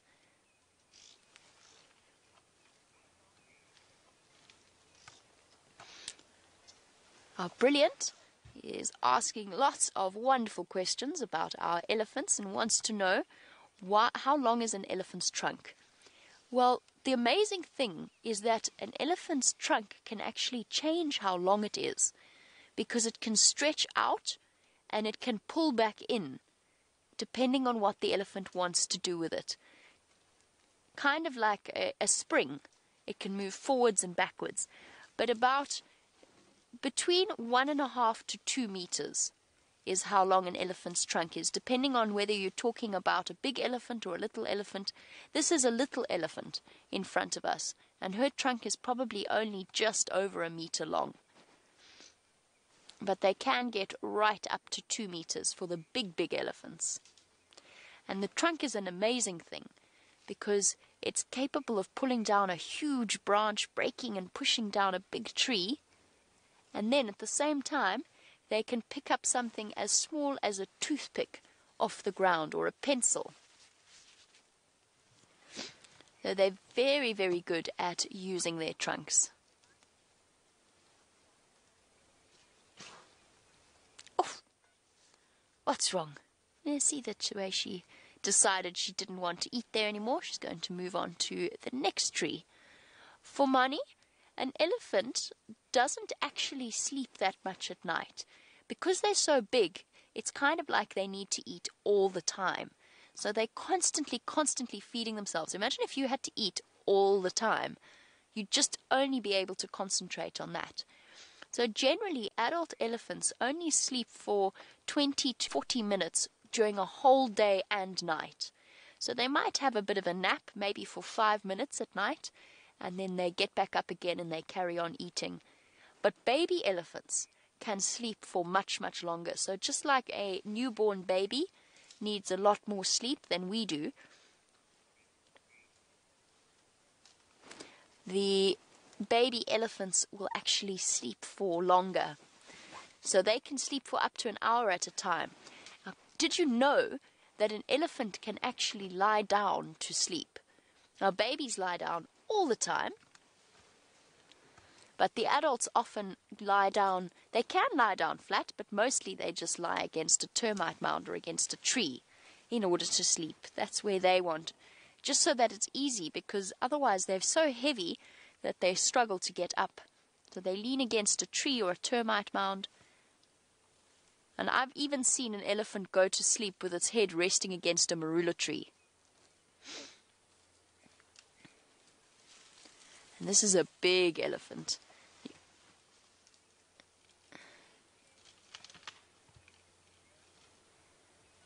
She's busy pushing over a huge tree, just showing us how strong an elephant is. And Theo, you want to know if we name these elephants. Yes, sometimes we do. Now, there are lots and lots of elephants out here that we find all of them amazing. But sometimes, Theo, we see special elephants because there's something about them that we recognize immediately. So we've got a female with a short trunk that's been caught in a bushmeat snare. You know the metal snares that sometimes people put out to catch bushmeat? She's caught her trunk in a snare and it's cut off half of it. So we know her and we call her lots of different things. We call her Half Trunk Ellie, we call her Stumpy Trunk. She's got lots of different names, but we do name her.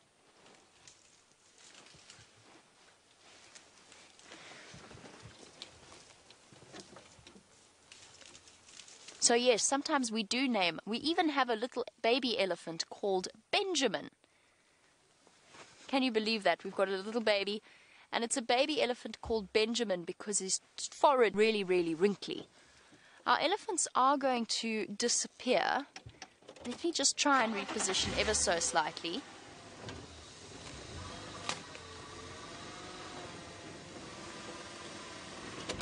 There we go. Munching away. They're just enjoying their breakfast. And because an elephant eats all the time, they need to replace their teeth a lot of the time.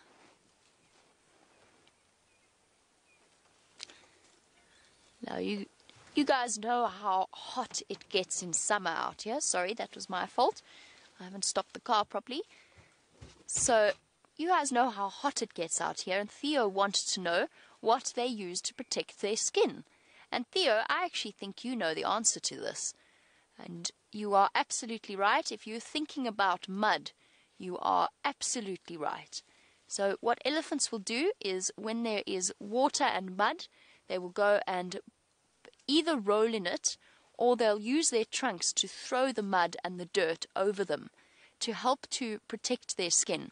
Now their skin is very, very thick, so it does protect itself, but the mud and the sand also helps to coat it and protect it from the harsh beams of the sun, because in midsummer you know how hot it gets.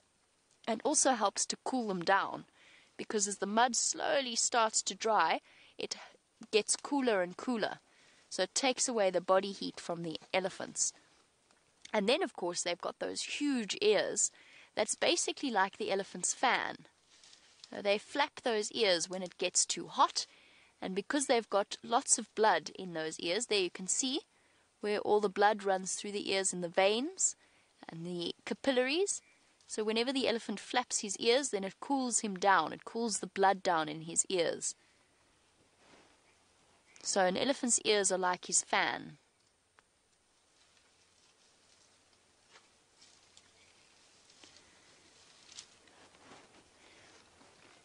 Now we've been watching our elephants eat lots of different trees here.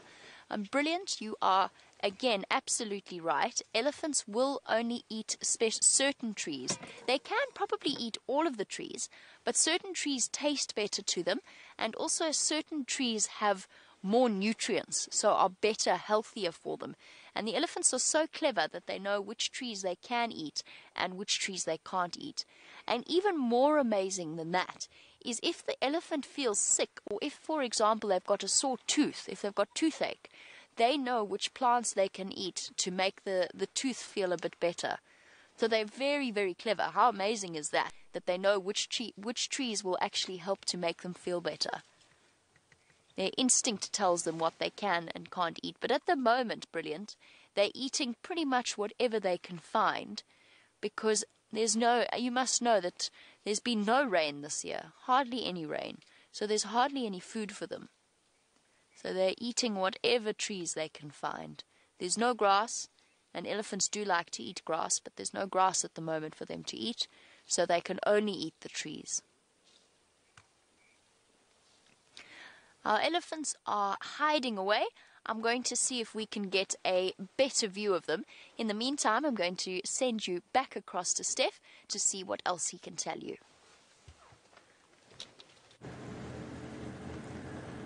Welcome back to the car. We've decided that we were going to leave the area where we've been searching for lions for the whole morning. It's proving to be a pointless exercise. It's just mindlessly frustrating, and it doesn't really need to be. And we've come back into another part of the reserve, right on the south of the reserve, where a leopard that lives. She's called Karula. She's been living in this particular area for many, many, many years, and she's the mature female leopard that lives on Djuma, where we can drive around. And apparently, well, I know she's got 2 babies, but apparently what she's done is she's taken her babies across the road, and she's now come back across this road again. And that's what we're going to be doing, is we are going to be trying to find out where she's come across, why she's come across into this area. Left her babies on the side, come across onto the side. Let me show you her tracks. This is what I've been scanning for.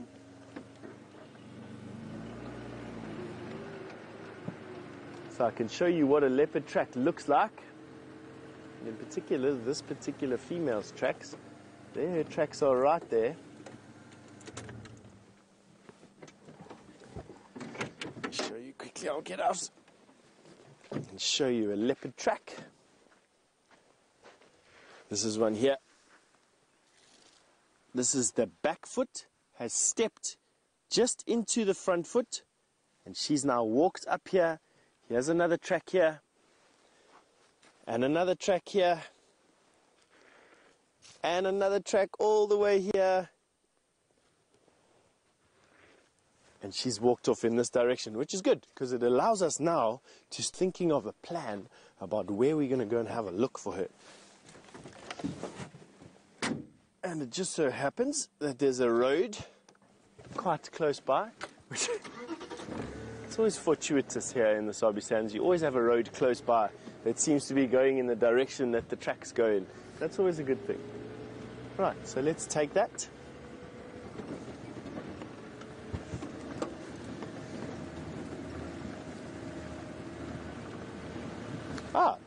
For money, you've asked me a nice question. Is it true that a cheetah can run at 120 kilometers per hour? Yes, it is true. It depends on the book you read. Some are slightly slower, but 120 kilometers an hour seems to be the maximum speed that a cheetah can run. Generally, it's between 90 and 120 though, but can you imagine an animal running the same speed as cars are allowed to drive on the highway at? Hey? Incredible, hey? And they do that because they've got very, very big muscles in their legs, a very deep chest so their lungs can expand, a big heart that can pump blood all the way through their body like it needs to, a very flexible spine, and at the end of their toes they've got claws that do not go inside like cats do. They stick out, and as the cheetah runs it can dig its claws into the ground and it can actually push off with a lot more force. Nice, hey? Alright, now this particular leopard that we're looking for does walk around during the day. Now, unlike cheetah, which are generally daytime hunters and using their speed to catch food, leopard are generally nighttime hunters that use stealth and camouflage and concealment to catch their food, pouncing on their food when it's close to them.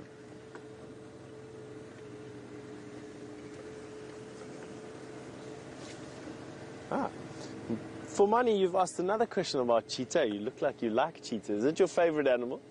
You've asked me how long do cheetah... Oh, we've got some impala having a bit of a fight here with one another. What's happening, you two? Impala fighting with one another. I'll answer your question now, for money. Impala fighting with one another would call this leopard in from hundreds of meters away. While they distracted with each other, they make for excellent targets. They're just jousting with one another at the moment. I don't know why they're fighting with one another. The rut is over. Ended in about the middle of May this year. But it looks like these are having a bit of a tussle. Now for money, you wanted to know how long cheetah sleep in the day. Now, they sleep probably a couple of hours a day. Oh, look at these guys. They really are having a bit of a box with one another. Mostly at night time. There we go. You saw that joust and a check. One was trying to create an opening. The other one blocked it.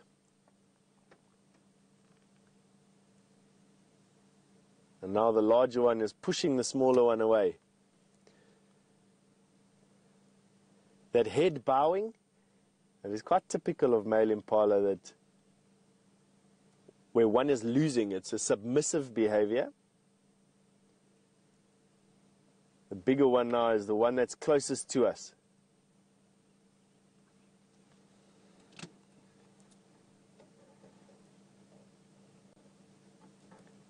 See what they're going to do. See if they bump into one another again. Now, of course, if they've been at it for some time, I've seen this particular leopard, but I've seen other leopard as well react. See, that was an alarm call. There we go. What is that now? Why are you doing that? That was an alarm call. They might be smelling something rather than seeing something, though. That to me didn't sound like it was an alarm call for animals that they're seeing. It's something they're smelling.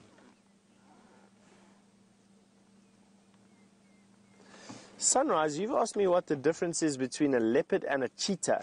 I'm going to see if I can actually find you a picture, because it's easier described in a picture. While we're busy having a look at what these two male impala are shouting about. I'll try and find a picture quickly of a leopard and a cheetah. I think I have one in my box of tricks here. Alright, I have a book here which will allow us to do exactly that. I think I have, there we go, there's a cheetah. So, a leopard, this is a leopard. Oh, these impala, well, these leopard tracks that are so close to us, I think we have got a leopard here somewhere, but we're just going to stand right where we are.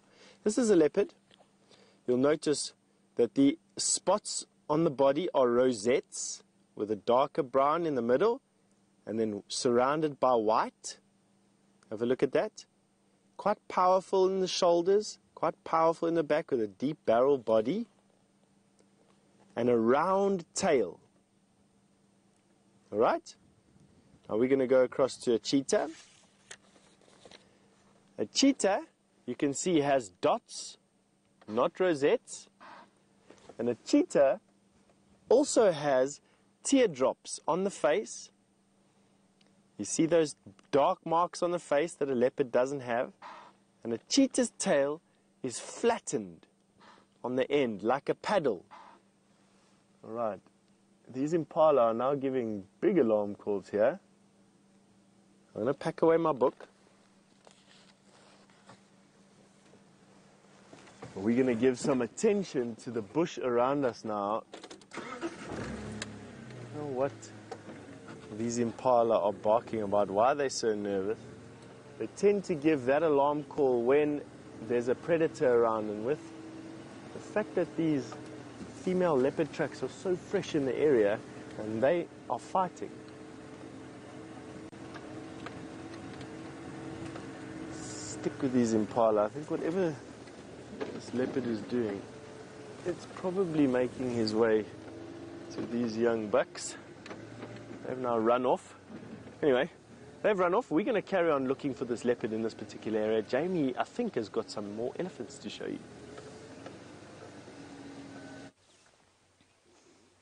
Oh, hopefully, Steph manages to find the leopard for all of us. Hiding somewhere in the bushes, maybe the impala have spotted it. In the meantime, we've still got our elephants, but they are playing very hard to get. They're hiding behind the trees, and getting a view of them is very difficult. So I don't think we actually have a view of them anymore. They have moved on. So we'll try and go forward a little bit, see if we can't see our elephant.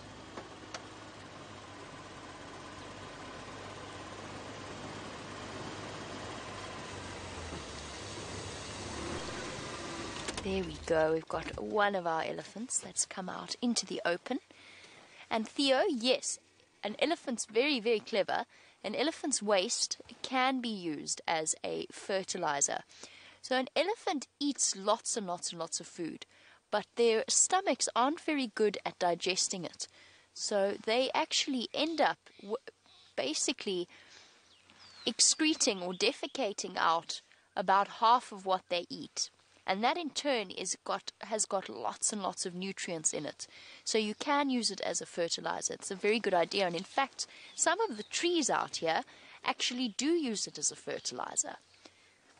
Elephants are not very good at chewing their food. Now, you will all have eaten marula fruit before, so you know how nice marula fruit is. Elephants like to eat marula fruit as well. So when they eat the marula fruit, sometimes they don't chew the seeds. And then it comes out in their waste, and then the marula tree seed can actually use it as a fertilizer to grow, which is why you often find baby marula trees grow in piles of elephant waste.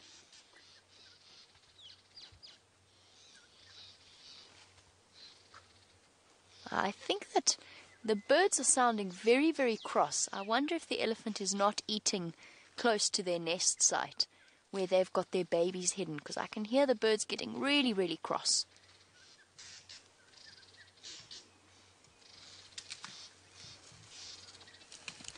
Look at it push the branch over.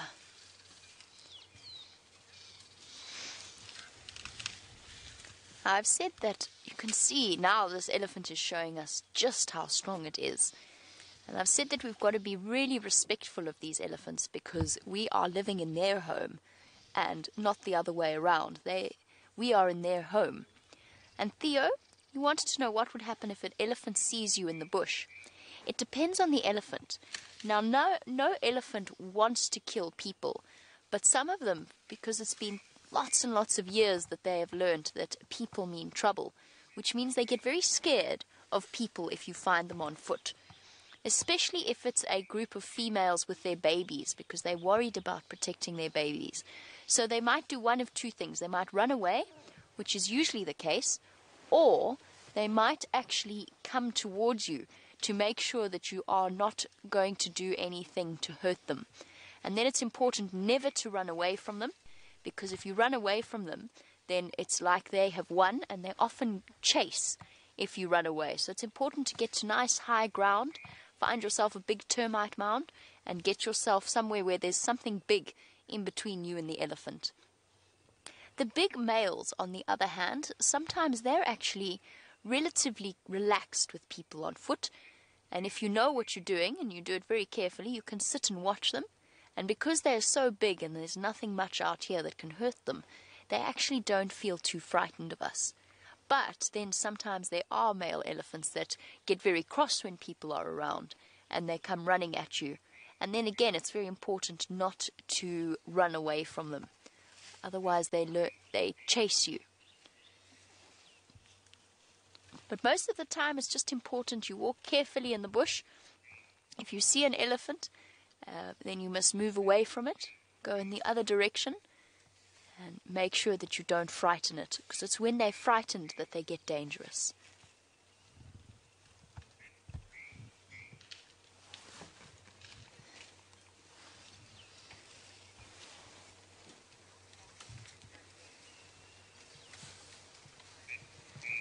And for Mani, when the elephant is eating, you want to know how long it takes for it to digest its food. Elephants actually digest their food really, really quickly. So I said that they defecate out, or about half of what they eat comes out as waste. Between a third and a half comes out as waste. They actually digest in a day.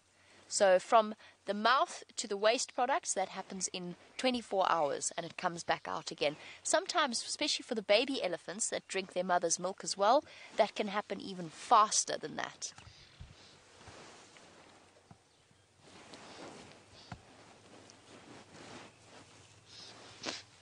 So they digest very quickly. That's also why they're so thirsty.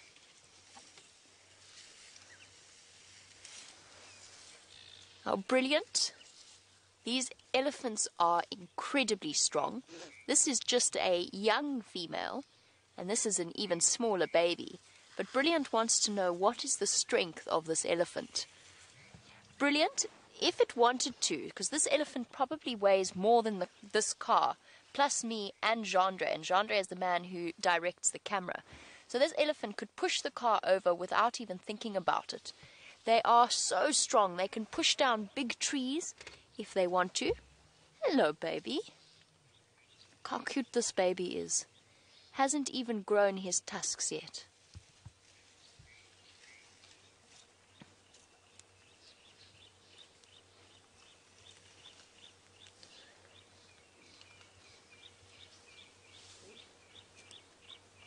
And he's busy searching under the ground for any roots that he can find.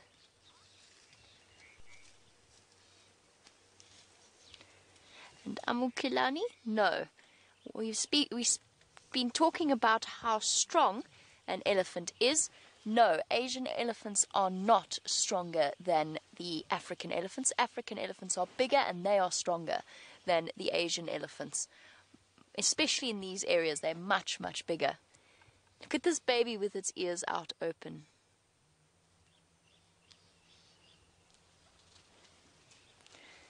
Busy looking to see, making sure that there's nothing scary where it's walking.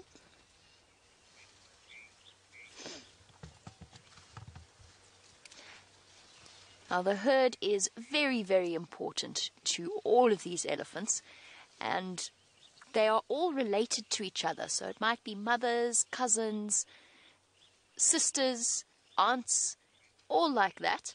And Theo, yes, the elephants do work together to protect each other and to keep each other safe. Let's go forward a little bit. I think that they will be happy with us doing that. And yes, Theo, elephants will work together. The big females actually protect the rest of their herd and their babies. They work very, very hard in protecting them. Let's just stop here. I don't want to get too much closer in case we scare them.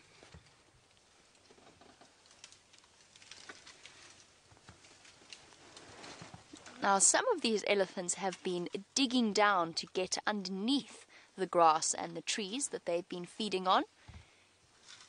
And yes, Theo, an elephant does eat the roots of a tree. In fact, during these winter months when it's drought, they actually spend most of their time, or a lot of their time, digging out roots and bulbs and anything they can find underground. And this is exactly how they do it. See how he's using his feet to move the sand and then sniffing with his trunk? And an elephant can dig very deep underneath the surface of the ground.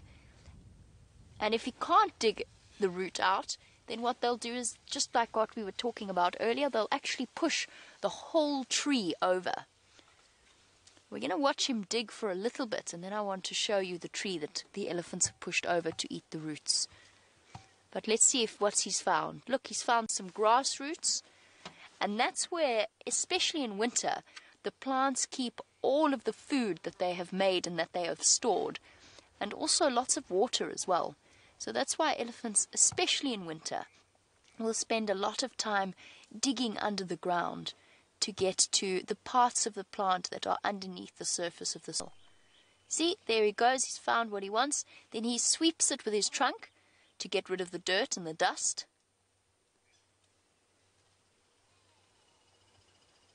Because elephants don't really like eating sand. Nobody likes eating sands, but elephants definitely don't.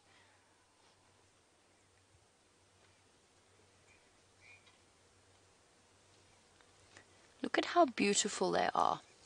You see those long eyelashes digging away.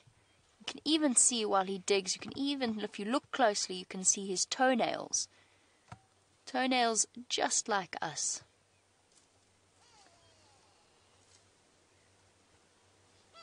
There you go. See the toenails there to use for digging?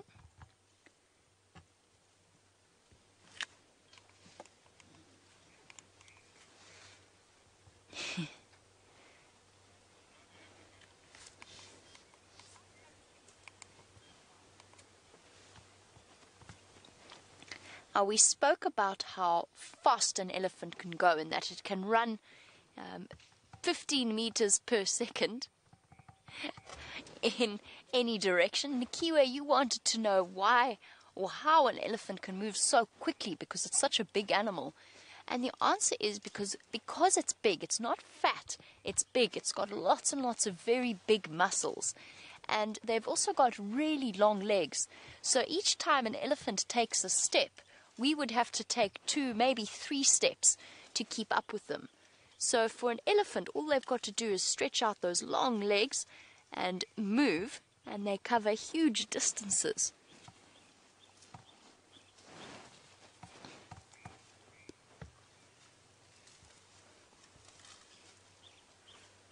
He's still eating the root. Oh, this is what I wanted to show you. Sorry, I wanted to show you this big tree. If you have a look at this huge tree here, this has been pushed over by an elephant. It is a buffalo thorn, and the elephants have pushed it over to eat the roots at the bottom there, and then also to get to the fresh green leaves on the top of the tree. So this tree has been pushed over by an elephant, and it's a very big tree. So it just shows you how strong an elephant really is. Very, very strong animals. They're able to push over something like that.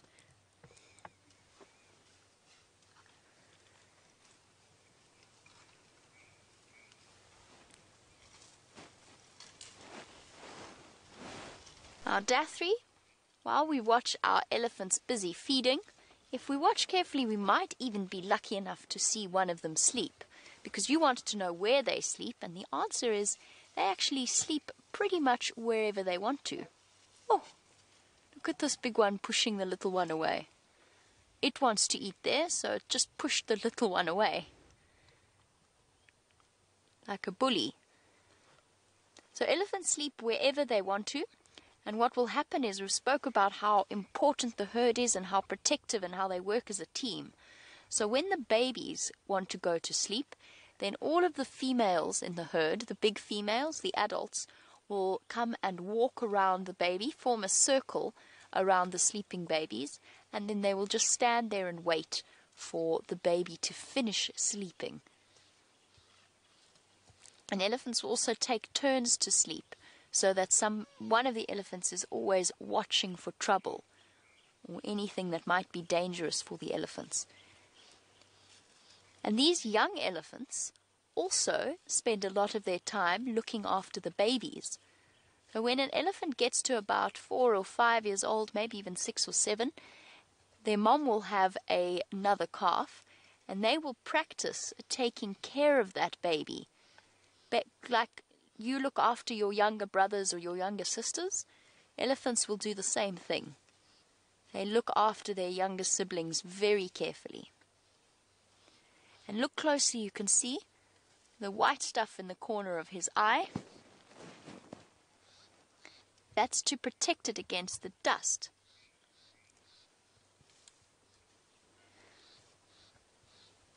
Now this is a herd that is just full of babies and big females, big adult females. But Formani wanted to know what time the elephants will meet to mate. And the answer is, again, it's kind of like with their sleeping. They don't have a set time of year. Now, impala, have a set time of year. Certain animals have a set time of year. But elephants are like dogs and cats, in that they can mate any time of the year. So what will happen is the female goes into heat, and the males that are around in the area will come and join up with the herd, and then one of them, usually the biggest one, will get to mate with her and make a baby just like that. Look at that little one at the back there. Oh, I think that elephant's going to block it. Look, it's on the corner of the wall. Looks like it might fall down.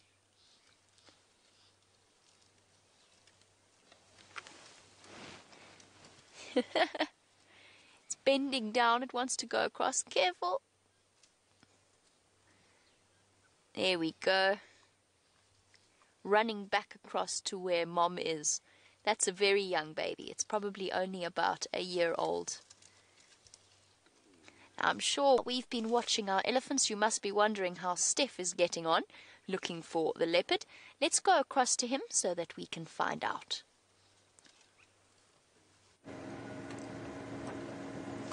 Yes, we have been looking for this female leopard. We went to go and check a dam that was close by called Treehouse Dam. It's empty at the moment, but there are still some of those impala around. There was also some kudu around there. And as we got to the dam, we heard all these alarm calls from a family of dwarf mongoose, tiny little predators like this. And we drove past, and then something in my brain just said, let's just go and see exactly what's made these dwarf mongoose cry like that. And as we drove up thinking that this leopard was going to jump out of the bush, boom, an African hawk eagle, one of the eagles out here that hunt dwarf mongoose, flew up from the ground. It had obviously been trying to hunt one of these dwarf mongoose unsuccessfully because it flew away with nothing in its talons. And then we carried on going, and that's exactly where you catch us now, is basically just fine-combing the roads where we are to try and see where those tracks of that leopard come out. It's exactly in the line that she was walking, and leopard tend to walk in a straight line. I do know that this particular female leopard that we're tracking at the moment loves to walk from bush to bush, from thicket to thicket. So although she walks in a straight vector, in a direction, she does so in a zigzag fashion, walking from one thick bush to one thick bush to one thick bush. Don't quite know why. I think obviously she's just learnt it. Leopard can learn habits depending on whatever's best suited to her in the area from a prey point of view. And she's obviously learnt this habit of walking from thicket to thicket. It works for her. Now what we're going to do is we're going to go down a road called Ingwe Alley, one of my favorite roads here at Djuma. It is still in the line of travel, albeit a little bit further away from where we saw those tracks. I haven't seen any tracks crossing the road or walking on the road, barring those ones that I showed you a little bit earlier. Now that in itself doesn't mean much.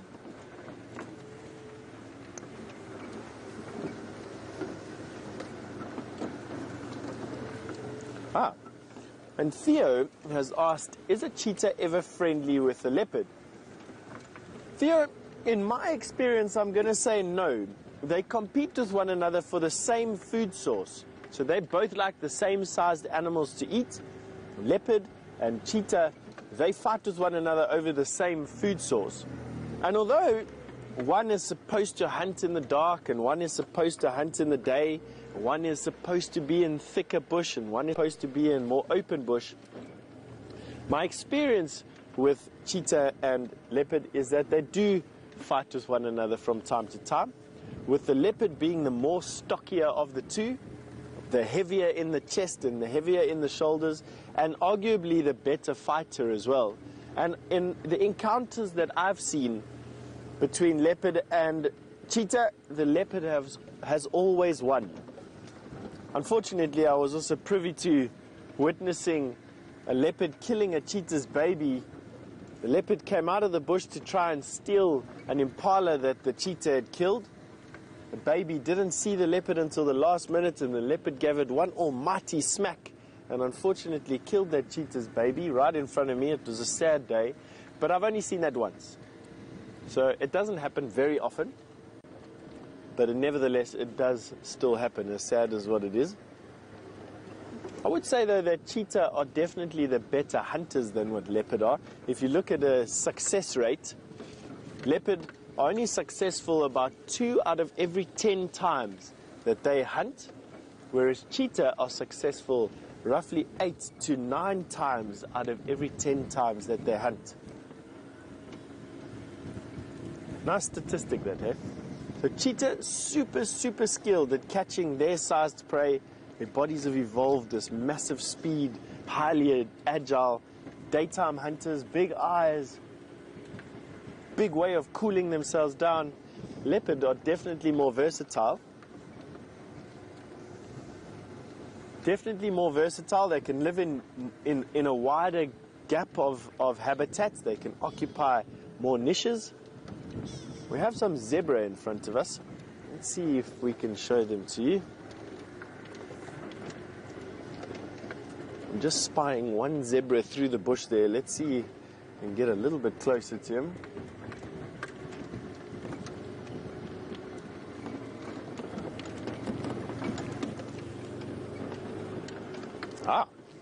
And Amokalani has made it known to us that zebra are her favorite animal. Then, Amokalani, I'm glad that I can show you one. There's one right here.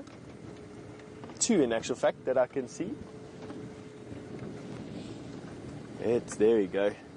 Let's see if we can get a little bit closer for you. It's difficult to sneak up on animals in a car as big as what this is, but we're going to try and see what we can do for you. So I'm sneaking now behind this bush. There we go. 3 zebra. Just for you.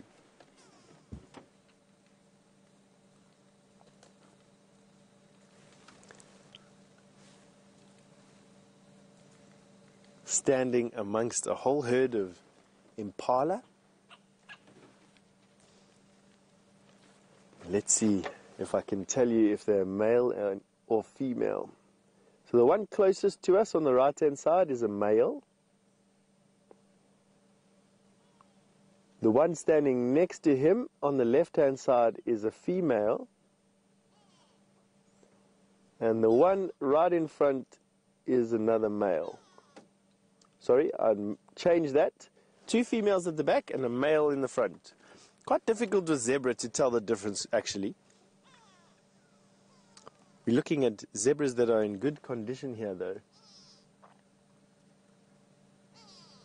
Now, zebras are really quite hardy animals. They can live on a wide variety of grass that doesn't need to be perfect. Unlike the impala that you see around, that really need a very good quality grass to survive, these zebra can literally live on almost anything. Look at that one scratching his armpit there, using the branch as a loofah to get at all those hard to reach places. Zebra enjoy a good scratch from time to time. Let's see if she scratches her bum as well. No.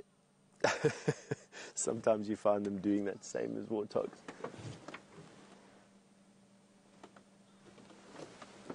I must say, the threat of that cold front that was around a little bit earlier seems to have disappeared. There's no more wind, not a breath of air.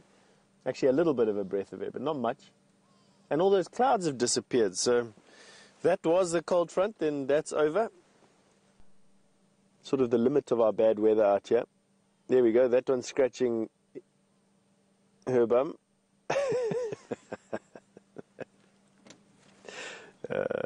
I don't even make fun of them, but it is quite comical.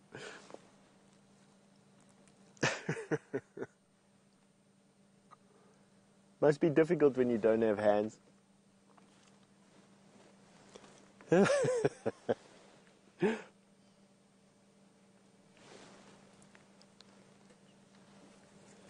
They carry a lot of parasites, not so many as, say, a buffalo would, or an eland, or a giraffe even, but definitely in those hard-to-reach places. The back leg's coming up.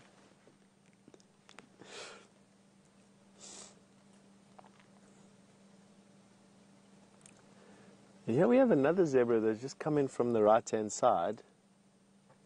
And it gives me a chance to explain a question that Nikiwe has just asked about why a zebra is black and white.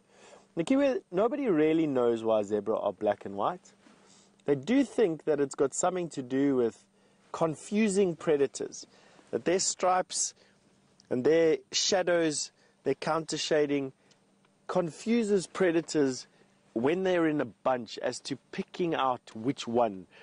Predators often focus on the weakest link in any herd. They're drawn to the weakest link. But when you've got so many confusing colors going backwards and forwards and milling about one another, it makes it very difficult for a predator who doesn't see in color like we do, they see in shades of gray, to pick out one individual from another and to decide on what prey to actually pick. Does it help? No. Zebras still form quite a big part of lions' diet out here. So I would say that although that is a plausible theory or hypothesis, to me I think it's got a little bit to do with, could be almost anything. It could be heat reduction, way to dissipate heat. It could be a sign, perhaps, I don't know, something that the ladies find sexy, who knows.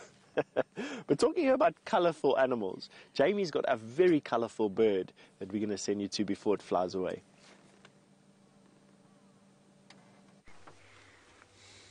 Unfortunately, my colourful bird flew away, but luckily we still have some grey elephants for you. And in this case, she is busy eating a tree called a leadwood tree, which has some very hard thorns that she's putting into her mouth, but it doesn't seem to bother her. Elephants are amazing that way, what they can eat and without hurting themselves. Now look how she uses her trunk to grab things and put them in her mouth. Now what she will also do is she will use her tusks to help her with this whole process. So there she's wrapping her trunk around. It's a bit easier to break it off. But there, see her tusk? You see how there's a big groove in it on the end? There on the edge there. That comes from using her tusk. Perfect. Thank you, Jeandre. That comes from using that tusk to help her break branches. So what she does is she grabs it with her trunk and then she wraps it round the tusk and then she pulls her head up and she cuts through the branches using that tusk. Now see how it's on one but not the other. So it's on her right hand tusk but not her left-hand tusk. And that is because elephants have left and right hands, like we do. Some of us write with our left hand, some of us write with our right hand. Elephants are the same. They use one tusk more than the other, just like a human being is right-handed and left-handed. At the moment, though, she's just pulling the branches straight off and putting them straight into her mouth. A very hungry elephant. And there you can see how that trunk can bend in every direction. It doesn't have any bones in it. So our arms, we can only bend our arms in one direction. We can bend our elbows straight in, and we can bend our wrists towards our elbows, but we can't bend our arm in the opposite direction.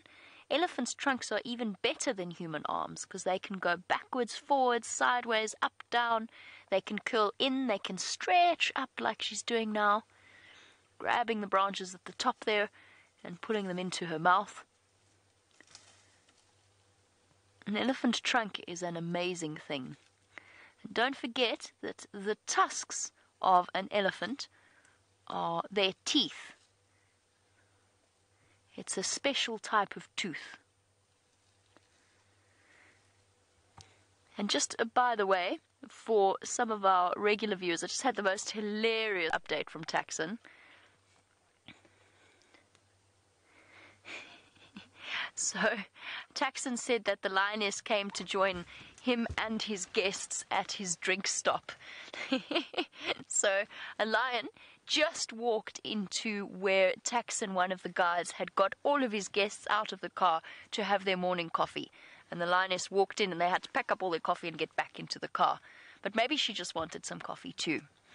And brilliant, while we look at the elephant's ears, you wanted to know how many liters of blood is in an elephant's ears. Well, just remember, of course, that it's constantly changing because the blood is constantly pumping through there. But it probably, depending on the size of the elephant, whether it's a big elephant or a little elephant, it's somewhere between about 5 or so liters. 5 or so liters is probably an average. Might be a bit more in the really big elephants. And there's lots and lots of blood in those ears.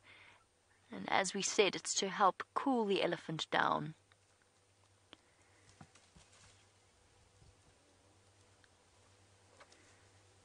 Here you can even see the elephant's eye now. It's got long, long eyelashes to protect it from the thorns. And they've got brown eyes. All elephants have brown eyes.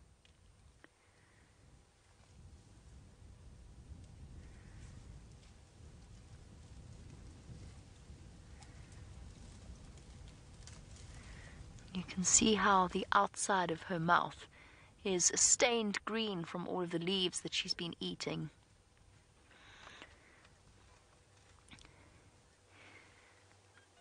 Now, an elephant doesn't see all that well, but they can hear really, really clearly. Their sense of hearing and their sense of smell is much better than ours. So for Mani, yes, an elephant can hear really far away, much, much further than we can hear, possibly even 20, maybe even more kilometers away. They can hear a sound, depending on how loud it is. And here's the amazing thing. Elephants can talk to each other over tens of kilometers, so big distances, by doing a deep rumble, so deep that we can't even hear it. And then they pick up the sound through their feet. How amazing is that? So the deep vibrating rumble, it makes the ground vibrate. You know when you get a loud noise and you can feel it in your body? Elephants do that, and they can talk to each other over really, really long distances that way. And they do talk to each other because even if they're not part of the same herd, they're still communicating with other elephants in the area. Let's go forward a little bit because I think we might have a nice view of these elephants here. As you can see, we're driving in a riverbed.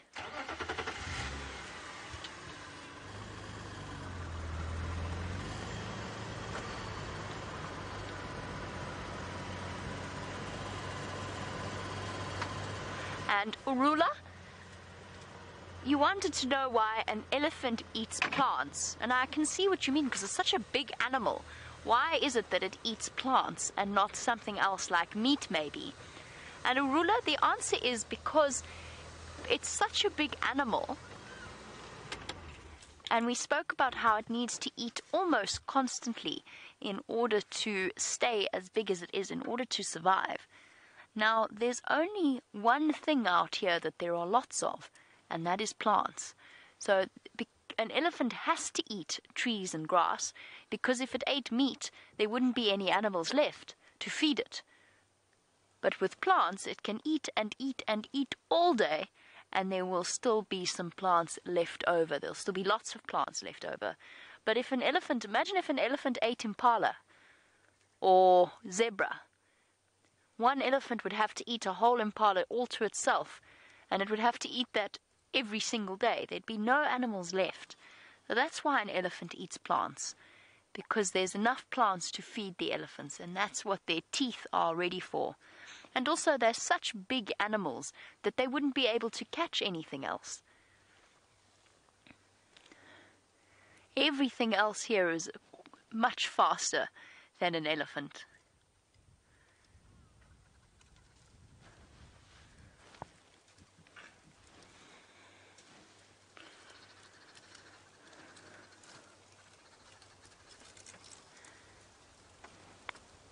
And looking at our beautiful African elephants, Nikiwe, we were speaking before about the fact that an elephant has lots and lots of blood in their ears. But you want to know, why do they have such big ears? Now, they have big ears because the bigger their ears, the more blood they can put through them. Now, you know how if you get hot and you wave your hand in front of your face, it doesn't produce much air. It kind of doesn't really cool you down. So let's say you're waving your hand in front of your face. So if you're doing it like this, it doesn't produce very much air. But let's say now you've got a piece of paper or a book. This is too big a book, but you do something like this with a piece of paper. You know how it makes more air, so it cools you down faster. And ears are like that, so they're really, really big, so that they can create lots of air moving around it, so that it works like an elephant's fan to help keep it cool. That's why elephants have such big ears.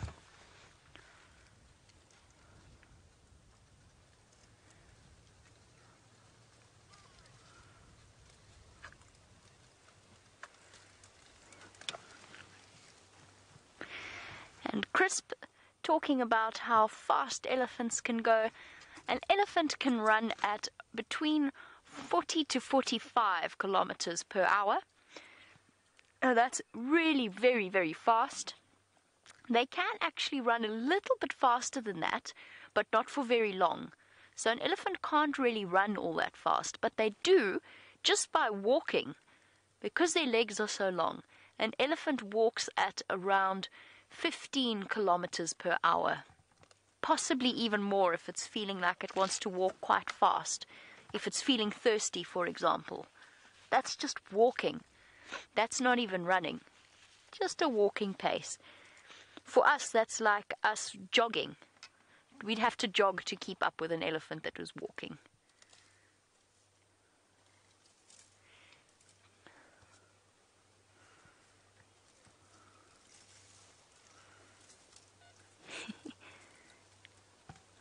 They're looking absolutely beautiful in the morning sun.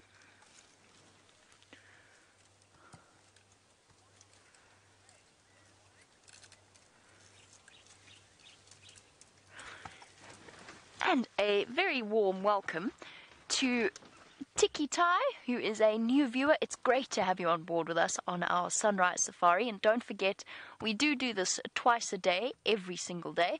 This morning's been a very special show for some of the kids in the local schools, but we're out here every single day. Why are elephants grey, and why are their eyes brown?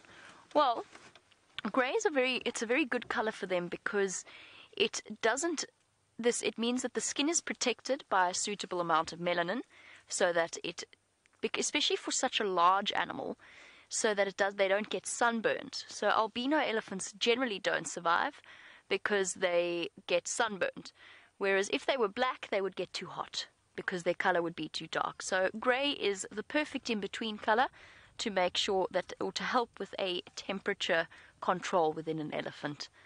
That's a sort of very basic answer. Their eyes are brown because, again, if their eyes were a lighter color, almost all of the animals out here have brown, daytime animals that is, have brown eyes to reduce the amount of glare that they experience, because light-colored eyes struggle with bright sunlight.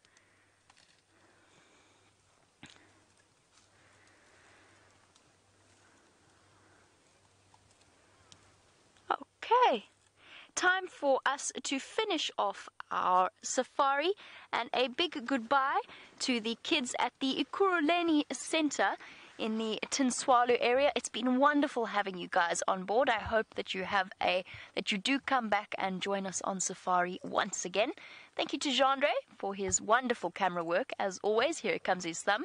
As well as to Lou and Chelsea in Final Control.